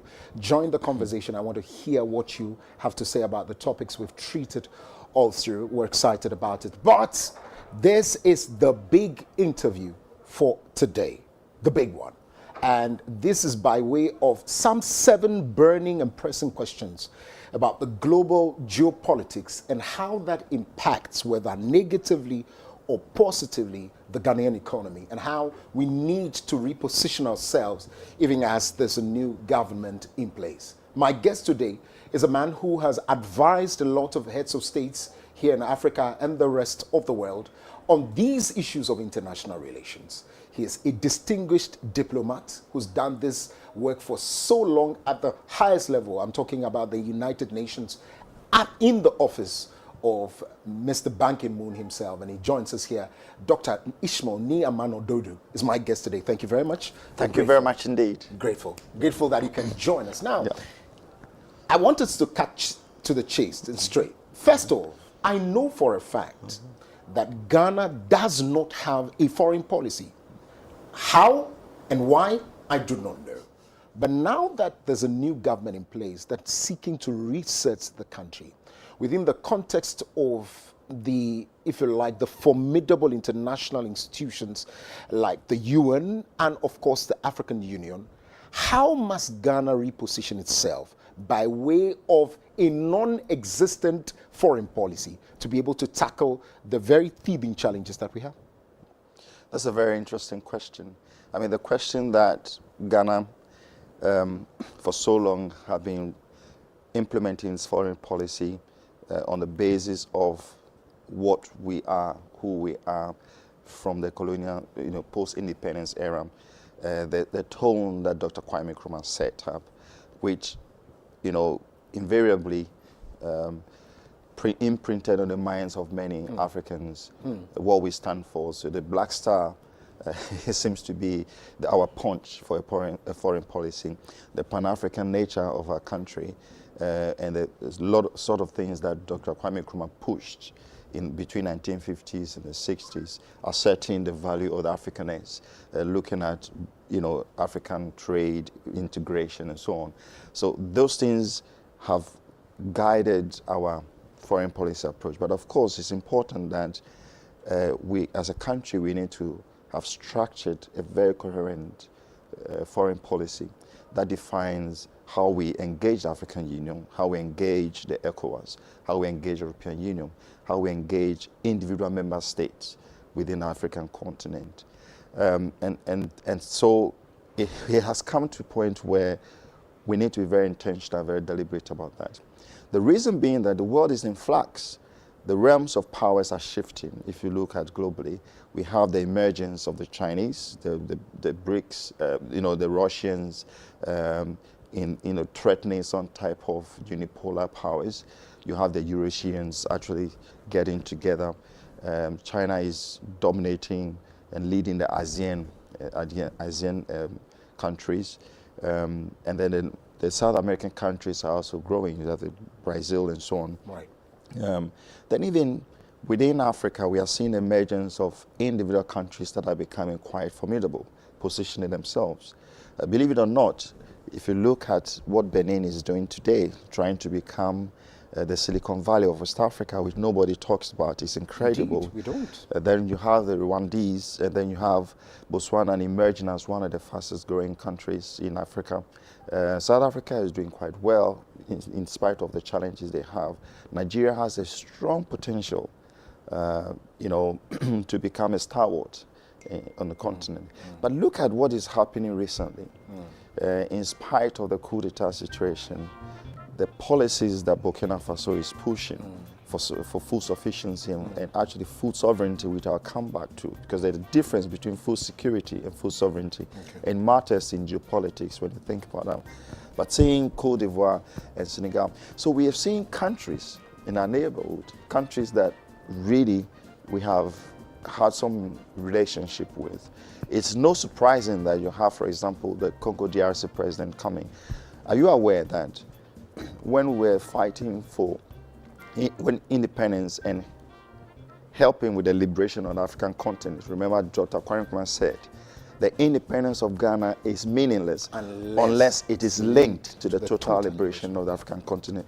And what he was espousing there was Ghana becoming a stalwart geopolitically pulling all the countries together, and perhaps positioning Ghana as the hub that would drive economic liberation of the continent. Okay. And how would you do that? You have to do that through technology, you have to do that through markets, you have to do that through trade, and so on. And Kwame Nkrumah has said, one of his first statement of policy, independent policy, was want to deliver Ghanaians from ignorance. Okay. From ignorance. That's more important to him than anything else. Now, ignorance here means critical thinking, understanding, being analytical, knowing what pertains in your continent so that you can take advantage of it. That's why he invested in education so strongly. He invested in science and technology, CSR and all those things. So we have come to a point where Ghana needs to be very serious. We have to be serious and intentional, and we have to be very deliberate with our intentionality. And it has to start off with putting together a foreign policy. A very policy that will guide how we engage all the realms of the of international relations, whether we're dealing with African Union, we're dealing with ECOWAS, we're dealing with individual member states, European Union. We shouldn't take anything for granted. We have to be, the Ghana First agenda must be part of the reset agenda. I see, interesting. And now, this now dovetails into the next question, and that has to do with the United States of America. Largely, they've been the face of the West, dealing with the West. To me, I might be ignorant in that part, but they've been the face.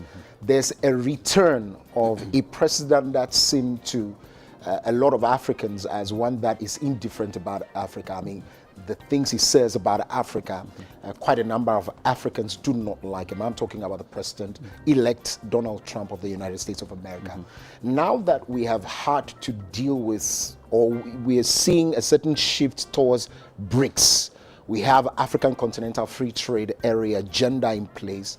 How must we deal with the United States of America with this president-elect, and how is that going to also have an impact on our research agenda, if you like? I'll answer this question by first prefacing it by, in a way that I want to posit the Africa. What is the Africa today? You know, we have to interrogate that question. Who are we? What do we stand for? I'm talking about the modern Africa today as we see it. We are seeing a continent that is going to become probably 22% of global population. A continent that is going to harbor about half of the world's population of labor. We are seeing a continent that is providing the hub for the raw materials that will be used, what I call strategic natural resources for digital economy. So we're talking the coltans, we're talking the copper, the lithiums, and so on. And we're seeing a continent that can become you know, food, not just food sufficient continent, but can claim its full sovereignty. We have the arable land. Take, for example, the labor force. You know, what do you do with half of the world's labor force? How do you leverage that? Which means, and I was in a program, I was speaking on an international program at the Liberty University recently when I confronted some of the, not confronted, but I engaged some of those Fortune 500 companies. Okay. And I made a very strong statement, which I still believe in. I said it is in their best interest to be focusing their energy in Africa to help us leverage or build the requisite capacity that they need in order for them to thrive. In other words, if Amazon or Elon Musk is going to thrive into the next century, then it has to make sure they invest in the critical skills that Africa needs, because we are going to become the labor force for him because of the aging population. So it doesn't make an economic sense for Elon Musk to invest in Americans, for example, in terms of growing his labor, because they are aging population. It will get more in terms of returns by investing in Africa. And that is the shift. Are there countries that have seen this lacuna, if you like, and have started working towards it to make sure that their citizens, which is the young people who are going to be making this population, are ready in terms of skills and employable skills at that? That's the where I'm coming from. You know, when you ask the question. So the issue is that Africa needs to have this perspective that we are not a poor continent. We are not a continent that is, you know, of course, when you look at artificial intelligence and everything that is happening in science and technology, you have a feeling that we are behind, all right? But we are not, unless we decide that we are going to become. So the question you ask, which countries have thought about what I call the human capital strategy to position their countries with the requisite skills and talents that are needed to drive the next 21st century economy, which the Elon Musk and other people will be interested in.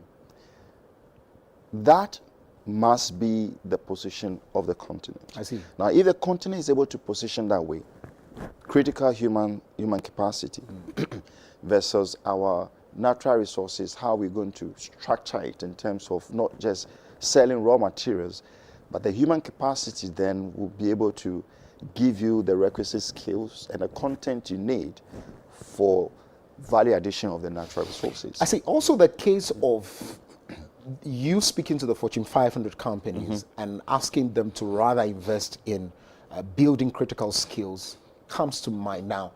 Would you want to advise them to do so in the spirit of they exporting these skills, or they build companies here and make sure that they invest in these skills here? I am asking them to come to Africa to make Africa the manufacturing hub. There's no reason why we should be importing tablets into our economy.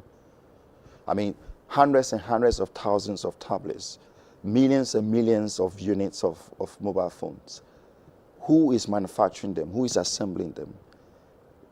Can't we, as a continent, be the hub that can manufacture those things? Do we have the hardware? Do we have the raw materials? Do we have what we it do takes? have the raw materials, and what we then need is the critical capacity that needs to be built here. Okay. So, for example, I would imagine Ghana, where we are, and I'll still come back to the BRICS question, but imagine Ghana where we are, where our geopolitical, our geospatial location is very important. There's a reason why the GMT, Greenwich Mean Time, passes through us. By the way, one of the things that we are not aware of, there's off the shore into a place in the waters in the Nugua area. When you stand on that, there used to be a stone. When you stand on it, your GPS reads 0.00. In Nungwa? In Nungwa area, and that shows. Now, what that means is that the GPS reference point was actually taken from the continent. From Ghana, has anybody asked whether we should be paid something as a country? I see. These are the questions we need to ask. We are living in a country, we are in the realms in Africa where it's no longer tenable to think like we used to be thinking 50 years ago. It's no longer tenable to not ask the critical questions that can help us. We should ask ourselves, why should we keep importing mobile phones why can't we manufacture at least some of the parts of the mobile phone? Are there African countries that are doing that already? Well, I haven't seen any African country that actually position itself to that. Look at Taiwan and others for chips manufacturing. They position themselves for it. Okay. So the starting point for us is say, can we do it? How? And I think this is the question that our continent needs to ask. We need to start asking the question, when can we start stopping? Where can we stop importing some of these things and having them manufactured here for us? Because the labor force is going to be shifting into the continent. And you think Ghana must lead that conversation? I think for West Africa, Ghana must lead that conversation.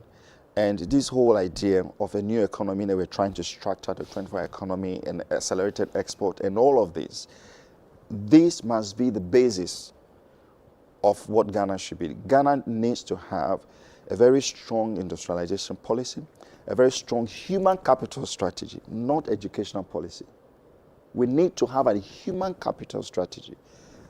The difference is that the human capital strategy will position you for the skills, the talents, and the capacity you need to make the country become the hub of your manufacturing and industrialization that you are looking at. And that could translate into some digital skills, crowdsourcing, analytical skills, which means that even from kindergarten all the way, primary school, theaters, all the things we're going to do, our curriculum needs to be, if we use borrow the word reset, needs to be reset to fit that strategy. So that our workforce becomes very capable and fit for purpose for the 21st century skills that we are looking for. Without that, Ghana cannot. And in fact, Ghana can leverage economies of skills. We have Togo, we have Benin, we have Burkina Faso, we have Cote d'Ivoire, all these countries that are around there. So we have our brothers, Nigerians, and so on. You can look at their market and begin to see, in the context of agricultural products, which of them can we process and export? In the context of digital economy, could we have the hub, could we become the hub that actually will maybe start putting together mobile phones so that the mobile phones that are supplied across West Africa is coming from Ghana, or tablets supplied is coming from us? Could we be the country that actually have a very efficient railway system that can manage the supply chain across West Africa? We're talking 1.3 trillion market economy in West Africa. I mean, how much do we want to have? 77 billion GDP GDP per year for Ghana is too small. We should be running 300 billion GDP. It's the kind of mindset that we need to have. I see. So let's just return, before I go to the third question, let's just return to the issue of what we're practicing from Nkrumah's time, the non-alignment policy, if you like, now for which you have called, and I've called long ago, that we need to have a foreign policy. And I'm glad you have said that as well. There's the United States of America, by extension the West, there's BRICS. In that foreign policy must be stated who to deal with. How should we be able to deal with these two powers that are coming together? Right. I come to the BRICS and how do we do it, but you I missed the point on Trump. Okay, Trump, yes, you did. So I think the point, so let's look at U.S. group. U.S. policy is going to shift into one that is going to be very intentional. So Donald Trump, his thinking is, even in Canada, we need to have a special trade relations with them. I don't want to join whatever existed before. NATO is asking for transnational relations. It's asking for transnational relations with the European Union and everybody else. And it's not going to be different from Africa. What they see is that we have a continent that seems to work in bloc, but it's in flux. We are not truly united to know what we are looking for. So what we must do as Ghana is to offer a value proposition to Trump, to the United States foreign policy, to say, hey, we are the stalwarts in West Africa and we play a very big role in Pan-Africanism.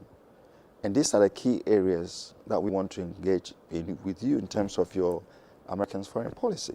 And that could be in the area of manufacturing and trade. It could be in the area of food security, food sovereignty, in the area of security. It could be in the area of geopolitical strength and mobilizing the African continent around common issues. It could be also in the area of looking at 21st century skills, such as 21st century digital economy, noting that we have most of the raw materials that would drive that here. How do we engage? And also selling this point about you are having an aging population. We are a very youthful population here. How can we begin to see transference of skills? Should that be done as Ghana or the African Continental Free Trade Area? We have to do as Ghana. And then we leverage our leadership to promote the African Continental Free Trade Agreement. What that means is that Ghana becomes a very powerful entity, playing our geopolitical leadership role and also playing our economic role. So, you have a country where our youth and we have incredible jobs in all different sectors, in productive sectors or the digital sectors or in service sectors. But at the same time, we become so integrated across West Africa or within Africa that we can also have some African countries actually coming here and working with us. And which means that even our human capital strategy is for every child to learn a second language, which is French. Okay, that's a good one. We're sharing some company with Dr. Ishmael Niamanododo, who is a distinguished diplomat and also has advised quite a number of heads of state. And so we're just speaking thoughts on some 7 burning questions. The third question now is our interests. You've spoken about interests largely. I want us to do it within the economical interest of Ghana vis-a-vis the rich cultural heritage we have and how we can compare, juxtapose that so that all of them are aligned and how it also sits in the research agenda. Share with me. I think I saw something around the 120-day policy that the new, His Excellency John Mahama has put forth, and one of which is something related to Black Star Experience, where we want to package and sell the Black Star Experience. And what that means is just looking at cultural tourism, the slave trade and the stories around it, the historical sites.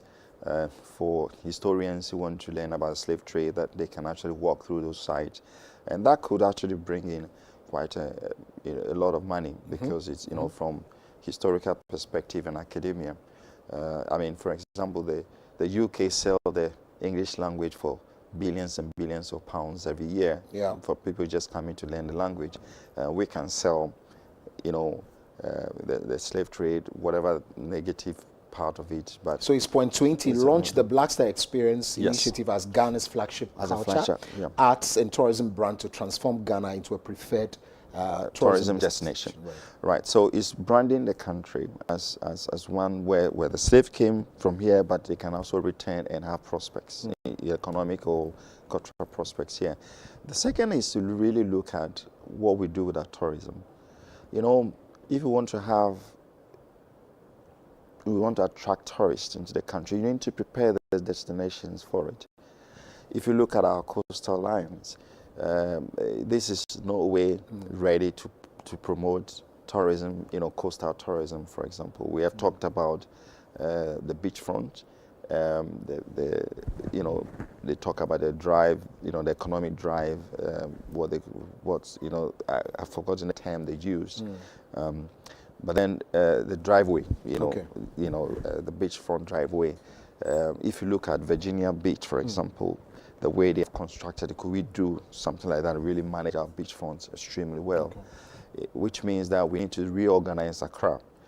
The urbanization of Accra needs to be properly looked at. We need to go back to certain iconic buildings that existed, which would give very good stories about what Ghana used to be in the pre-colonial or during the colonial sector. For example, Watto represent, you know, a place where, you know, in the 1950s, the creme de la creme will go and settle and enjoy themselves. We used to have UTC, we used to have Bartholomew, we used to have all these. So somebody can... Oh, these are strange to me, though. I'm right. younger. UTC used to be a trading company. It used to be a place where the London is here. Okay. You know, everything you go and get in London, you can find them. Bartholomew was when they produced the cars in the European Union, in the UK dominant cars. You know, you go there, you see those are where they said those from that place they then ship to other countries, even to Europe. I see. It's not a slap in the face of our import substitution strategies, where you're looking at cutting down on import and, of course, dealing with... I'm actually not talking, I'm looking at these iconic centers that can tell the story that you didn't know. You know, for example, there's a place called Atukpai, which is on the Swalaba Salaga area, off the post office side. Now, Atukpai is actually Otuopai. Otuopai was referring to the place. It's actually a place where the British and the Ghana and the Akwemus fought and pushed them away to reclaim the Ghana state. Okay. So these are iconic places. Iconic places. And they are still there? They are still there. Okay. All we have to do is somebody to create this, tell the story, so you can have some urban tourism around So it them. brings foreign investment. Foreign investment to these places, you know, and they build it up and tell the story. So when people are there, they're doing something there, they know, oh, this is a spot where this what happened.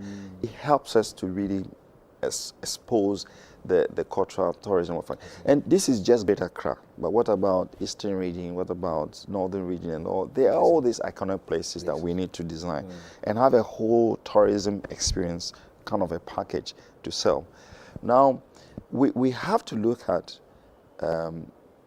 economic tourism, for example, I would say. Maybe I'm coining my own term, but this is part of economic diplomacy. The prospects that this country holds is a lot. It's very high. This country can become a manufacturing hub for major companies. And that can then manage, and then it can be the country that can manage a supply chain of goods and services across West Africa and to some extent Africa. Now, the diaspora have that money. They are wealthy Black American individuals who combine wealth. When you put maybe 10 or 20 together, you can be able to raise over $2 billion, $200 billion that can be invested into manufacturing and so on and so forth. So there are different ways you can do this. Maybe a diaspora bond, for example. Okay. You can pull together LeBron James and some of those, you know, big names in media, in sports and media and arts entertainment. Very often, they give their money to come to Fortune 500 companies to grow for them. But they'll be very excited to have their wealth being pushed here really invested into. And they will have gains. And they have gains. Okay. So through some kind of build, operate, transfer, wouldn't it be interesting for Beyonce, LeBron James to be associated with the railway lines across West Africa? I mean, they will love it. And their combined wealth is probably $40 billion, I think. And you need only $10 billion to build a very sophisticated railway. This is nothing for them. You know, we have to begin to think smartly how we engage the diaspora. And this year, and then the question is that what did the year of return do, which really brought in quite a number of people. But at the time the year of return came, we still have our foreign direct investment going down, even by 40%. So the question is, what did the year of return do beyond the euphoria of dishing out, you know, passports and so on? So we're not intentional about it. It was, I believe the entertainment side was cool, but we need to cash in. We need to cash in. Then the other thing is about brand. Okay. Look at our music. Where has High Life gone to? Why have we thrown that away? Whereas Senegal continued to keep what they have. We used to Drew and so on. And people remember the High Life a lot. When you walk, I was in Virginia, you know, in Chelsea, a slave town, you know, and they could remember Ghana, the music. Okay. And they were dancing to High Life. But here we are. We don't want, our young guys don't even engage in High Life anymore. We sold everything out. I see. You know, as a country, we need to begin to, as part of this Black Star experience and tourism, we need to ask ourselves, what differentiates us from the rest of the world? In Africa, West Africa, what is the Ghanaian brand? So if Koku, you know, is in Senegal and he says Ghanaian, what makes him stand out from a Senegalese? I was saying that today, you know. You know, the identity, the Ghanaian we identity. need to have that. The Ghanaian identity is very clear. And some of the ideas that, you know, we speak very well. We speak English extremely well. Now our children are not learning the English the way they should learn it. We need to go back, speak our English very, very well. You know, we dress well. Ghanaians are known for good dressing. You know, look at the president in inauguration. The combination of Kente and what he did, yes. I mean, is in an incredible brand. We need to have our tailors and so on being very innovative. Okay. We need to have a line of clothes that can be exported so you can see it overseas. Very interesting thoughts. Very, very interesting thoughts. Let's go to question 5 now, shall we? The outgone president, while he was leaving, made sure that there was the visa-free entry policy that was instituted for African nationals. Now, there's also in place the African Continental Free Trade Agenda. Yeah. How must Ghana at this point, and is it a good thing to, of course, do the visa-free entry, and how will the African Continental Free Trade Agenda be balanced in a way that we get the result, if you like? The timing of the visa-free, I would question that. I think that, you know, you are outgoing president. Someone is, and this is a very major decision that you've made. And decisions such as these require very extensive, you know, consultations and so on. I mean, imagine that His Excellency, the former president, have done that, and his team have probably advised him on that. But, you know, there's something about politics and power management that we have to be very careful about, which is that if you are going president, such major decision could be in a handover note for the next president to reconsider, you know, to think about, because he also come in with his own ideas, and it would be useful that he will have the time to consider such major decision. Having said that, I think that it's a good thing if we could have the integration of the continent. Okay. You know, I find very disenchanting where you're traveling to neighboring countries than you used to have a visa. Now with the ECOWAS passport that we have, we don't need visa to move around. Okay. And I think in that spirit, West Africa, West or all Africa, Africa? West Africa, Or just West Africa. But also with Ghanaian passport, you don't need visa to go to Singapore, for example. You don't need, so there's an advantage because it to promote trade, it will allow free movement of goods and services. The disadvantage here, or the risk here, is bad people can also enter if they have that passport. So somebody could be from South America who is a drug pusher, but looks like an African and just have, it doesn't even look like that, but you have a passport. How do you catch these people? So we need to, in the wake of a region where there's a lot of terrorists and things that we haven't addressed, we should have really thought through the whole visa-free process to bring in some controls that can help us to catch bad people, that can, destroy. If somebody comes in, if 5 terrorists comes in with a visa-free, they can be in our country and plan something. So the security implication is very critical, which is why I was talking about the timing, because you need to give him the time to be able, the new president time to think about. But relating that to the African Continental Free Trade Agreement, we need, for that to happen, we need efficient movement of goods and services, particularly free movements, and in ways that is not too costly. So it will certainly help, it will certainly ease some of those pains of traveling. Very interesting, very, very interesting thoughts. And so that's that with the issue of the visa-free entry and, of course, what it plays with the African Continental Free Trade Agenda. Let's now look at this is for question 7, right? The issue of, question 6 rather. The issue of the beacon of Africa, the gateway to Africa. Yet, quite on the continent, there are issues of conflict amongst countries and all of that. Ghana is a relatively small country, yet we are called the beacon of Africa. How can Ghana, in its state as it is right now, and with the research agenda, play that critical role of bringing peace and stability to Africa itself, which is big, very big? Yeah, I think Ghana has a very powerful brand.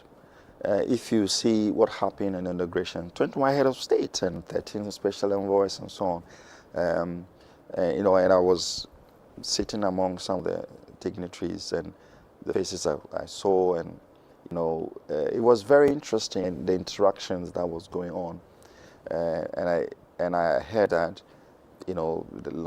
afterwards the socialization of these important dignitaries that came to the country, all is presenting a very interesting message diplomatically, that President John Mahama's presidency is well received, but there's a high expectations of him leveraging that stature to bring Africa together, to solve the problem within the West Africa, especially with the Sahel region versus ECOWAS, some of the challenges associated with it. To also look at the complexities or the multidimensional nature of our challenges that we are facing today, and come and provide leadership, because clearly Ghana had lost its leadership, to convene its convening power and leadership in the last 8 years, asserting our Africanness in everything that we do. So it is very important that we do that. And having Traore, for example, coming from His Excellency Traore coming from Burkina Faso, you saw the euphoria that associated with it. What was that about? Is it people loving the issue, Ghanaians who were present there loving the issue of the phenomenon of revolution, or is just probably what we have learned is done over time?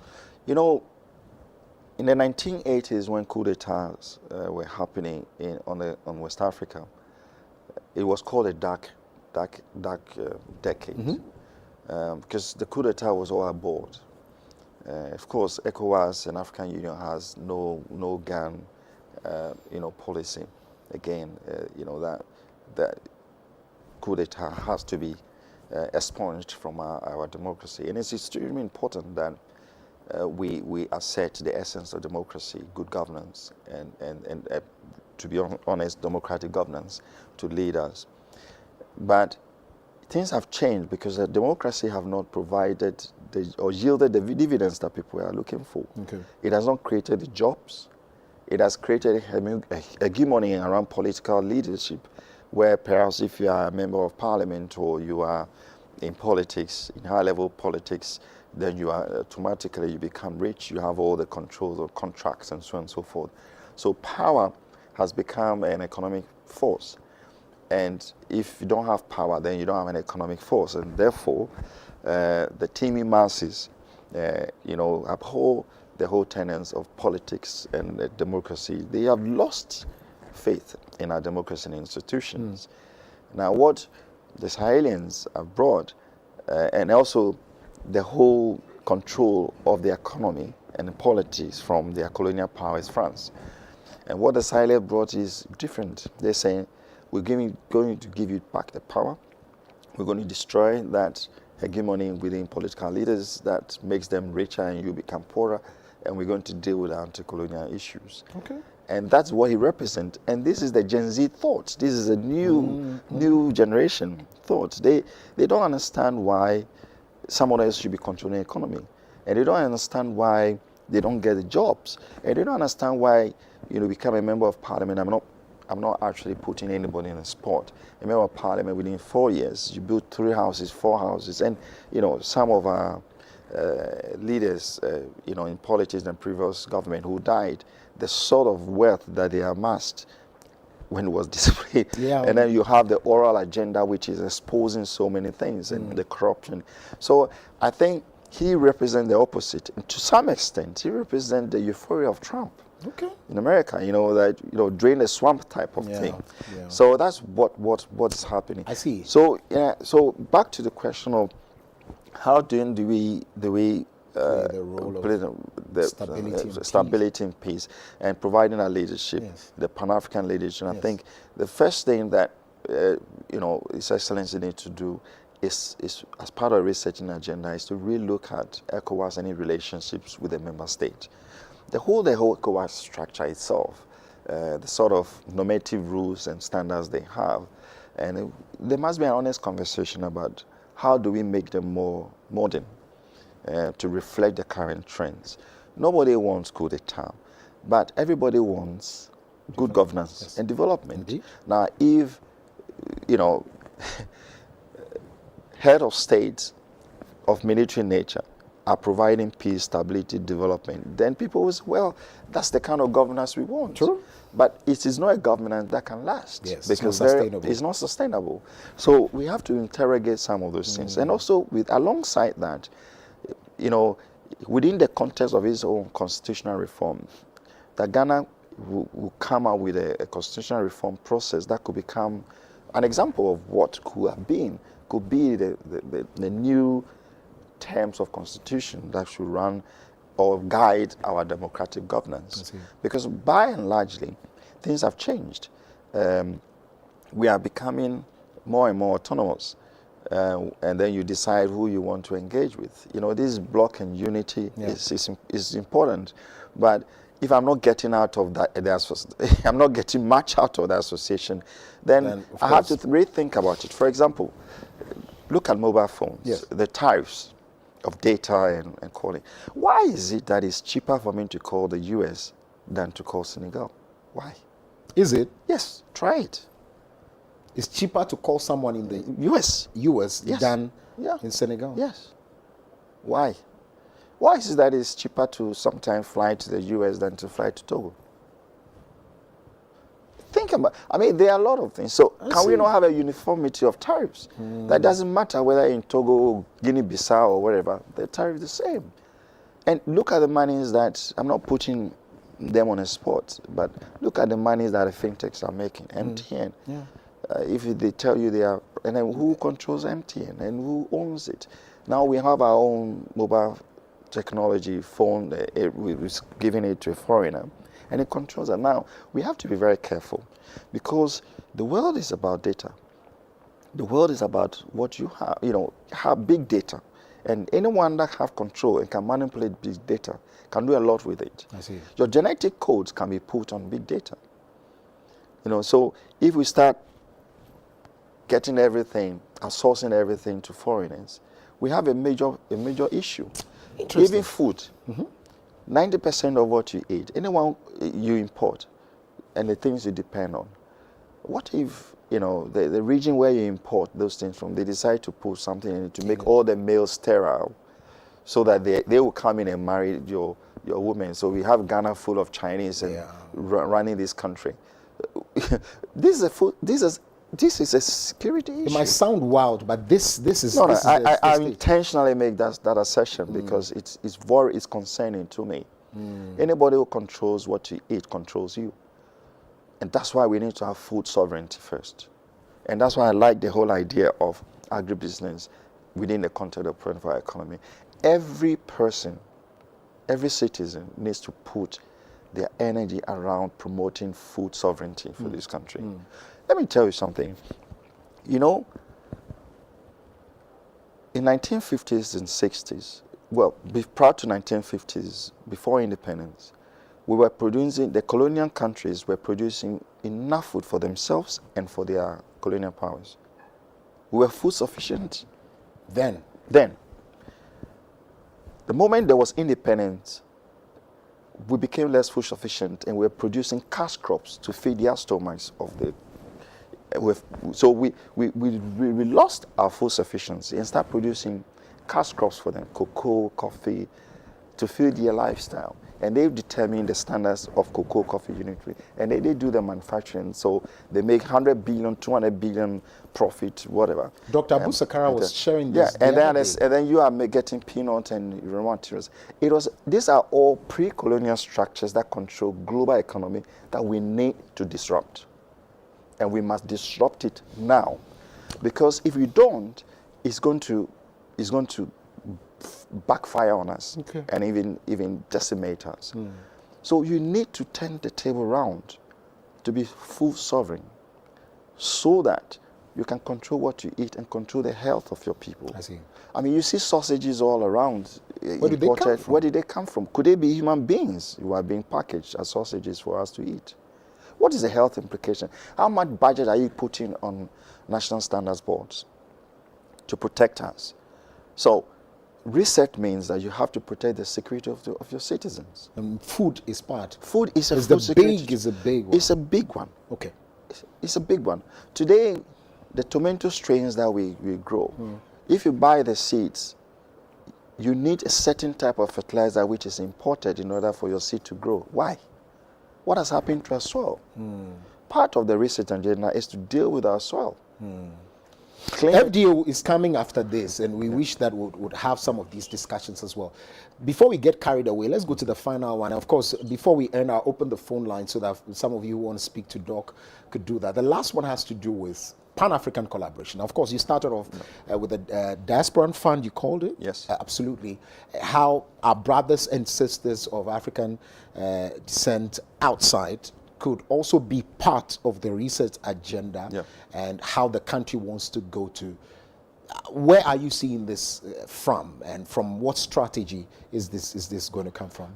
You know, let me just do a very practical, very normal mathematics. We have close to 1.5 million Ghanaian diaspora. Yes. And these are people that are really registered. And they are they are strong and good gainful employment. And these 1.5 million individuals can part with $1,000, maybe $1,000, which is of course more like 10,000, 11,000 Ghana cedis. Yeah. Yeah. They can part with it. So 1.5 million, 1,000 is $1.5 billion. That alone can cater for 50% of the rail transport that we want to establish. What if they convert each of the 1,000 into some kind of stock and create the Ghanaian diaspora bond? This is the thinking of how we can raise external financing to invest into our infrastructure and so on. And they can bring this money because if they know that this money could make sure that all hospitals will have beds, they will have all the capacities that they need, all the medications, and their mothers, when they are old or anyone is old, they can get the best treatment. they can part away with this. And they'll make sure that the monies are used for. And we can guarantee the monies are used for that. And they can go into a system where they see their money, and they have some coupon that tells them, thank you for, contributing to the thoracic center, cardiothoracic center of Ghana, and now 5 million Ghanaians are able to access because of your $1,000 dialysis, whatever it is. And the country is working. I mean, it's not difficult for Ghanaians to do that, and most of them are willing to. And I'm sure they would even do more than $1,000. Of course, they can pull into this. So that's why we need to, as part of our research agenda, make sure the country works. They minimize corruption, strengthen accountability system, mechanisms. All these systems and everything must be working. Our public administration must be efficient and very effective. There must be discipline in our country. We need to abhor things that don't work for us. I mean, our gutters are choked, and we have to live as normal people. Okay. It's not that we are abnormal, but we have come to the point where our psyche is more about survival. And that is not good for a group of people. We are not surviving people. We are smart, very capacitated. We are children of God, and everything good is required of us. We have the intellectual capacity to make ourselves good. So a part of the research agenda, we need to make sure that we, the citizens themselves, are shaping the policies that will work for us. We need to get involved. What about our schools? What type of education we want? What quality of education do we want? In school infrastructure, is it right that we still have over 2 million children sitting under trees on blocks to study? What are they going to learn? If you create all these, you don't create enabling environment for our children, how then do you inculcate the skills that they need to grow their talents for the country? We are a gift to this nation. This nation is a very powerful nation. Ghana, the Black Star is a brand that is powerful. You go abroad. I've worked with over 36 countries in Africa. When you mention Ghana, everybody wants to talk to you. And because I speak French, there's always a great opportunity to interact with the Francophones. They relish this country. They relish this country. Interesting. Final words. Are we ready to reset this country? In 2 minutes. I believe we are ready, and showed in the elections that people are very hungry for the research agenda to happen. What we need is to pray for the president to put in the right team, people that have the right capacity, the right leadership, and the right attitude to be able to drive this. We need to, and leaders need to be supported by critical-minded thinkers and analysts who can help them with the data they need to be able to make the right policies and prove it. I think that's what we need to do. We can do it. We are capable. Dr. Ishmael Niamanododo, thank you very much. Thank you very much for having me. We're grateful. Thank you. And of course, that's a distinguished diplomat, and of course, he's a man of strategy. And so, just as you have heard, a lot of strategies come into play. That's what he has done with, just as he said, over 36 African countries and their heads of state. And so, some of the countries that you've seen come out of the scourge of corruption, and they've started doing great things, Benin and co. Is our touches, Liberia, the touches of Dr. Ishmael Niamanododo. We wish you all the best, and thank you very much. And thank you very much for joining us as well. We'll go for a short break. When we come back, Biadela is ready for that conversation with Food and Drugs Authority. And of course, the institutional spotlight is coming up. Stay with us.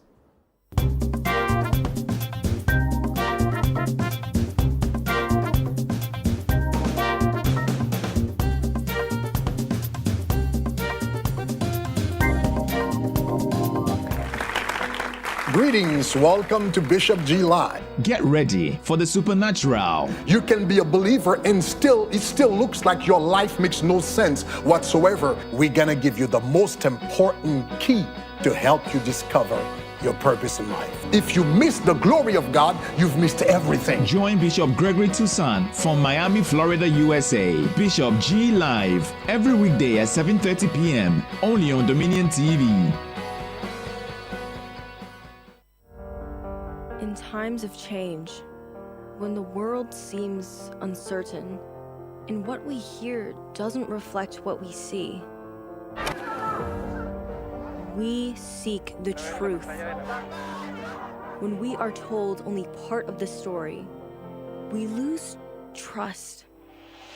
In moments of crisis, our dreams, hopes, and wishes for a better tomorrow depends on a free press. At Voice of America, we bring you the stories that people take risks to see.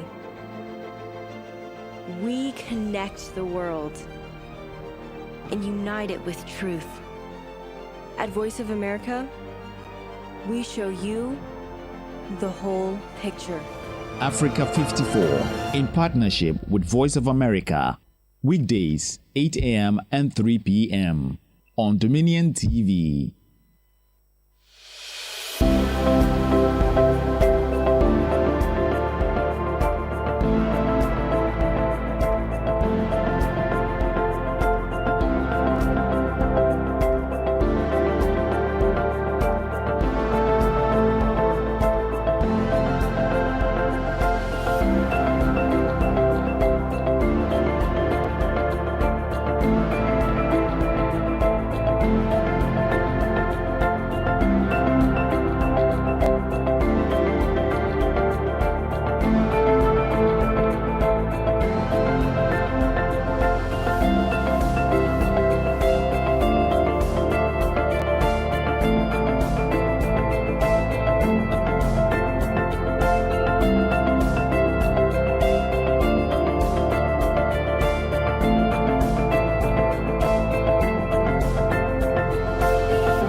Okay, welcome back. It's time for Institutional Spotlight.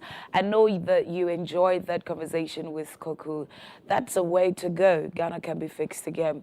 Let's get into the offices here in Ghana that are mandated to actually take care of our food. FDA has been mandated by the Constitution to regulate food importation, manufacturing, however you look at it, processing. And so today we're going to be getting into the area of food. It's food and drugs. Okay, we're looking at all kinds of herbal, the medical one. There's a name for it, which I don't really know. Yeah, but today we're going to delve into the safety of your food. Now, aside the fact that FDA is a body that must make sure that you consume good food, it's a two-way street. There's a job that you must do, and there's a job that they must also do, so that together we're all a healthy nation. To help me have this discussion today, I have in-house Mr. Richard. He's all the way from FDA. Let me get that name again. Richard Abrokwa. Yeah. So you're welcome. Thank you, my sister. Yeah, you good? Thank you, I'm fine. How are you too? I'm great. So in order for us not to go down with food poisoning and all this cholera that's coming up and all of that, I know that FDA has a role to play in making sure that our food is really good, right? Before you tell us what the consumer should also do, what are some of the measures that you put in place to make sure that our food is good for us to consume? Great. Thank you very much for the opportunity. So we are on our beats, going to all the food facilities, because cholera is basically a foodborne disease. once you are catching cholera, it means that you have eaten foods affected with the cholera virus or germ that is causing that. So we are on our beat with all the eateries and all the places where people buy food and all that to ensure that they are putting in some basic measures to ensure the food is safe for consumption. But like you said, it's a two-way street. So the consumer who is buying to us a very big responsibility. That is why we are here this morning to educate them.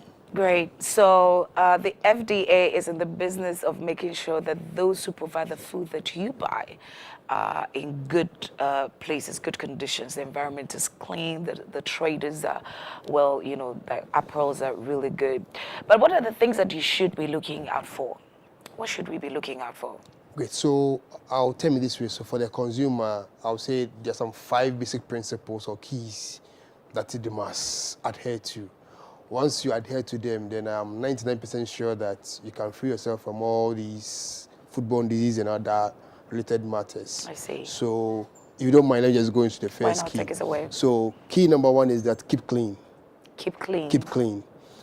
What that means is that anytime you are going close to food, you, the person going close to food, must be clean. You must wash your hands thoroughly under running water and with soap. Don't just show your face there as if you are pretending. You can't pretend when it comes to food hygiene. Okay. So make sure, like COVID taught us, let's wash our hands very well. Once you wash your hands very well, we are sure that once you are touching the food, you're not transferring anything from which is not already in the food onto it. That's number 1. Now, all food surface areas must be kept clean. So assuming tables. your tables, your boards, even the knives and all that you're going to introduce as part of the cooking process or the preparation process must all be cleaned. So you must clean your tables or wash them if it's possible, clean your boards, wash all utensils before you use them and all that. As Ghanaians, we are good at washing the utensils after usage. But now we are advising that even before you at least rinse it. Rinse your plates, rinse all that you're going to use as part of the serving or the preparation process for you to be sure that you have cleared everything, which is not necessarily a good thing for you to be part of the food, that you can be out of it. So those who are in the habit of picking plates, okay, it's on a rack, so you pick it and just dish the food. No, it's not the best way. It's not the best. It's not the best because from the time you wash and kept on the rack till the next use, it may be overnight. Whilst you are asleep, you don't know whether a cockroach passed by, a mouse, something. All those things, some of us have them in our kitchens, and they operate best at night when we are asleep. So on your blind side, they've also come to display over there. So just to be sure that you have cleaned all their debris and everything, rinse. If you can't wash again, at least rinse it. Rinse it. Rinse it. So if they leave some of their droppings and other things, at least your rinsing should be able to clear them from there. If you're not going to even wash it, at least rinse it. Okay, so the reason we must clean the plates is anything could have happened between the previous time of cleaning to the time of usage. Okay, that could be a contributing factor to a food poisoning or something like that? Exactly. Okay. Okay, great, I see. Exactly. And then let me quickly add that our refrigerators, let's begin to cultivate the habit of cleaning them at least once every 3 months. Say what? Our refrigerators, our fridges. Yes. Let's begin to cultivate the habits of cleaning them at least once every 3 months. How do you clean a fridge that maybe use a detergent or something like that, that those things don't affect the food that you put in it? Okay, so let me say that there are some of the germs who are able to survive the cold temperatures. Okay. So even though you are keeping the food safe in the refrigerator, some of the germs are able to survive that temperature. So with time, they get accumulated in the fridge. So we advise that just use your normal, the washing detergents for your plates and other things to clean. I mean, once every 3 months is good. So you take everything down, you wash it. You heard that those that may be hiding in some corners trying to invite more friends to grow, you can clean them out of the refrigerator so that they don't become a point of contamination for the food. So we are looking at cleaning your utensils, cleaning your plates, your surfaces, table, wherever, your trays. And then we're also getting the person getting to touch the food and now the refrigerator. And then the fridge and all the other storage, because I see some people put stuff in, there's what they used to call it. Yes. Food, exactly, and then there's a furniture. I think I don't know if it's a kitchen cabinet. Right, people also keep food there. I see. That's quite interesting. So apart from cleaning, which is something that you must do, what next should we be looking at? Okay, so key number 2 says that separate raw and cooked food. Separate raw and cooked food. Okay, walk us Okay, through so cooked food, we all know you have your cooked food like your rices, you're already prepared, you're ready to be eaten. And then there are the raw ones like the tubers, like the plantain and other things. Now, there are some of us who go to the markets, not the malls, the markets, the typical Ghanaian market, and we buy all these and we bundle them together. Some of them are fruits like your cabbages, there are fruits and vegetables that are ready to eat. Now, the danger with a food like cabbage is that they have a lot of corners and cleavages that is difficult to wash. Very true. Good. So if you buy everything and you bundle them together, so you buy your yam and you buy your cabbage and you bundle them together, yam is a tuber right from the depth of the soil. There's sand on it. So the sand gets into the corners. You're not able to wash your cabbage very well. So you're eating your cabbage together with sand droppings from your tubers. So the ideal is that at least go with 2 baskets or 2 polythene bags if possible. So that you have a basket dedicated for your raw products and a one for the semi-cooked or the ready-to-be eaten ones. So you don't get to mix everything up in a way that there will be point for contamination as part of the purchases. Or if you can't buy 2, then you must be deliberate with the fact that the raw ones will be at the base and then the ready-to-eat ones or the already cooked ones will be on top. So that there is that less likelihood that the sand or whatever will jump from the bottom to the top. But that's difficult, so try and separate them. Even in our refrigerators, the way we store our food is very important. We must be deliberate about the fact that we will keep the raw ones at the base and then the ready-to-eat ones on top. Just for the same purpose that I said. I see. So we don't have to put these we don't have to mix together. them at all. Oh, so if you're storing even your leftover rice, it shouldn't be at the base. It should be at the top. So that your meat and other things would rather be at the base. That you don't get juices from the meat and other things dropping into the already cooked rice. Yes. So let's learn to separate our raw food from our ready-to-eat or cooked food. So we don't get to introduce germs as part of the preservation processes. That's really great because when you go to a typical, woman's kitchen, you should see a bowl. There's normally a basket that we have. You put fruits here, you put vegetables here, and all of that. That's aside the fact that it makes your kitchen looks very organized. It's also good for your hygiene. Exactly. So you should also employ that at home. We want you to be healthy. Key number 3, if you would. Okay, so key number 3, let me say that let's keep food at safe temperatures. How do we know that? Here in Ghana, we don't really know how to track our temperatures. Thank God for Wake Up Africa. We get the weather and everything. We know how to plan our days. But how do we tell this temperature is good for this food and this one is not good for this food? Okay, so let me say that foods like ice creams and salads, these are basic ones. They must be served cold and eaten cold. Okay. Your ice creams and your salads must be served cold and eaten cold at every point in time.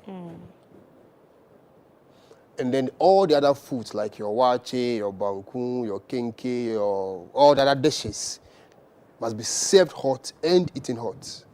So you may not have a temperature monitoring device with you, but at least for the wache and the rice, you must see steam come out of it, what usually we call vapor. You must see vapor come out that you are sure that it is hot. So they must be served hot and eaten hot. So even if you are going to buy or it's being served at a program, an event, a picnic or something, you make sure that you are seeing steam come out of it. And you have told all the vendors. So now it is very common to see that they have some little lighters. Just to keep the food warm. Okay. Just to keep the food warm. So make sure that anytime you are being served with any of these food, it is warm, it is hot. In fact, you want to be hot, piping hot, so that you can now begin to spread it out for it to be cool down a little bit for you to be able to eat, so that you can avoid germs.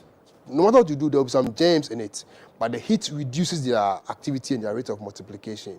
So make sure that all the foods that you are going to eat is hot. So Hot foods must be kept hot and eaten hot, whilst cold foods must be kept cold and eaten cold. I see. We're quite pressed with time. The next... I was going to quickly add that it means that if you are buying those bread with so-called salad on the streets, it's a very dangerous point because you're not keeping it well. I wish you look straight into your camera and say it. Yes. Okay, so for those of us who want to buy bread with salad on the street, I'm begging and advising that we stop because you're not keeping the salads on ice, and that's a very dangerous point for contamination. Please avoid that so that you can keep yourself clean and safe from any foodborne disease. Wow, wow, very, very important. So food that must be eaten cold, must be served cold, eaten cold. If it must be hot, it must be served hot and eating hot. Basic things for basic people, right? Yeah. Yeah. So the next one will say that they must learn to cook very well, cook your foods very well. Cook very well as in it must taste well or... No, make sure you are bringing every food to a boiling point. Does that not mean that we're losing nutrients? Because at a point in time, we heard that when you cook this one, it's a bit much, then you lose the nutrients, and so it's a bit of confusion there. Okay, so we're not saying overcook the food. Okay. But cook it well. All right. Bring the food to a proper cooking point. Some of us just do what they are eating. No, we must cook well. A very well-cooked fish, if you open it up, you shouldn't see any stain of blood in it. It should be colorless. I see. So once you see blood stains in it, it means that it's not been properly cooked or fried. Your meat, even chicken, should be colorless. Once you open it up, the meat itself, the flesh should be colorless. And then our meat, the mutton, and other things should be dark brown and all that. So that's an example of a very cooked food. And then our leftover foods, once you go for it, bring it to a boiling point before you eat it. I see. So there's an undercooked, good cook, and overcooking point. So you need to know what to do. Let's be in the right middle where we can have it properly cooked. Don't undercook it. Yeah. Don't overcook it, but cook it well. Wow. And then once you go for your leftover foods, you make sure you bring it to a boiling point before you eat. I see. So those who do, you know, Ghana has and Africa, most African countries have all these street foods. They put it on a steak, right? They can just buy it anywhere, to pour the oil, and you're standing there, served right there, hot. Any advice for? Okay, so the advice is that before you consume that, take your time to just open the flesh to see if you are seeing any blood stains in it. Once there's a blood stain, it means that it's not been properly cooked. Once it's properly cooked, all that is properly dissolved into the fire or whatever, then you are fine. I see. So let me quickly then take us to the last point of the key, which you say that buy from the right places. Yeah. There is that adage in Ghana that the best wache is being sold by the gutter. Yeah, thank God it didn't come from me. I used to say that a lot. Should I repent? Because watching by the gutter is great. Probably need a new baptism. It's actually a notion that all of us must desist from. Okay. Because the gutters, close to cemeteries, public places, and all that, they are points of easy contamination of the food. Because the flies and even their deaths can quickly down from the gutter onto your food when the wind blows. So avoid food being sold close to gutters, by public places, by cemeteries, and even the refuse dump and all that. Let's avoid those places. Yeah. Once you go out to go and buy your food at the kitchen, make sure they are selling on a table or at least on the stall. It shouldn't be on the bare ground. We should not buy food being displayed on the bare ground. It is not good. And then check the expiry dates of the products, if it's a canned one. Yeah, the whole expiry date issue. I don't know, I'm feeling generous. I feel like a few people have some questions that they want to ask. How about we open the phone lines so that our viewers can call in, just about 2 or 3 callers, and then we can ask the right questions about our food. Remember, it's about food, and it's important for you and for me. We need that to be alive so that we can see 2025 and all the glories that should come with it. So the phone lines are open now. You can call in and then ask the right questions. It's about food. We're looking at the 5 keys that are needed for safety food. First off, we started to talk about you need to keep clean. So the hand that's going to touch the food must be clean. The plates must be clean. Your cutlery must be clean. The surface, the table, wherever the food is going to be served must be clean. Now, if you pick your plate, it's washed last night, and it's like, oh, it's clean, it's clean, it's clean. Well, what you don't know is that lots of activities happen during the night, and so you don't know what's passed or whatever visited your plate at night. So you just want to clean it up. I would, on this platform, advise that you should rather use soap to just wash it, because sometimes when you use the water, it's like you have just massaged the bacteria and all of that. So, Mr. Richard, I'm really grateful for this. I want to take your last words on the things of the roles that the consumer has to also contribute to making sure that our food is clean. Your last words, and then we can wrap up. I would say that as a consumer, you must be empowered in that. That's why we are here this morning. You make sure that you're not using your money to buy disease for yourself. There's a basic responsibility that you must take. That's what you have wrapped it up in these 5 keys. So the first key, like you said, is to keep clean. After being clean about all that you have said, make sure you are buying food from the right places. Food must be kept at the right temperature and eat at the right temperatures. You're cooking your food very well. And then the last key, which is to separate your raw and your cooked food. Once you do all these basic things consciously, you are 99% sure that you will not suffer from any foodborne disease. I see. All right. So this is the authority that the FDA has, because they are in charge of food, imported, exported, manufactured, processed, however it is that food comes. And so when it comes from their office, you know it's authentic. Be a good African. Ensure that your food is served right, eating right, because you need it. You need to be healthy. Thank you so much, Mr. Richard Abrokwa. Yeah. And a good morning to all the FDA people. How I wish that Koku will be joining me real shortly, so that we close on a grind style. It's a beautiful Monday. Start off your week right, and do right. Oh, Koku, see, I didn't even ask, but he just showed up. So always it's been a on wonderful time. Yeah. And we should say bye-bye. Bye, but let's do it on Wake Up Africa, shall we? Of course, yeah? we can. Okay, so 1, 2, 3, Wake Up Africa. We'll see you tomorrow. It's been a wonderful time. We love you so much. Thanks for watching. My name is Kokulumo. Everybody clap your hands.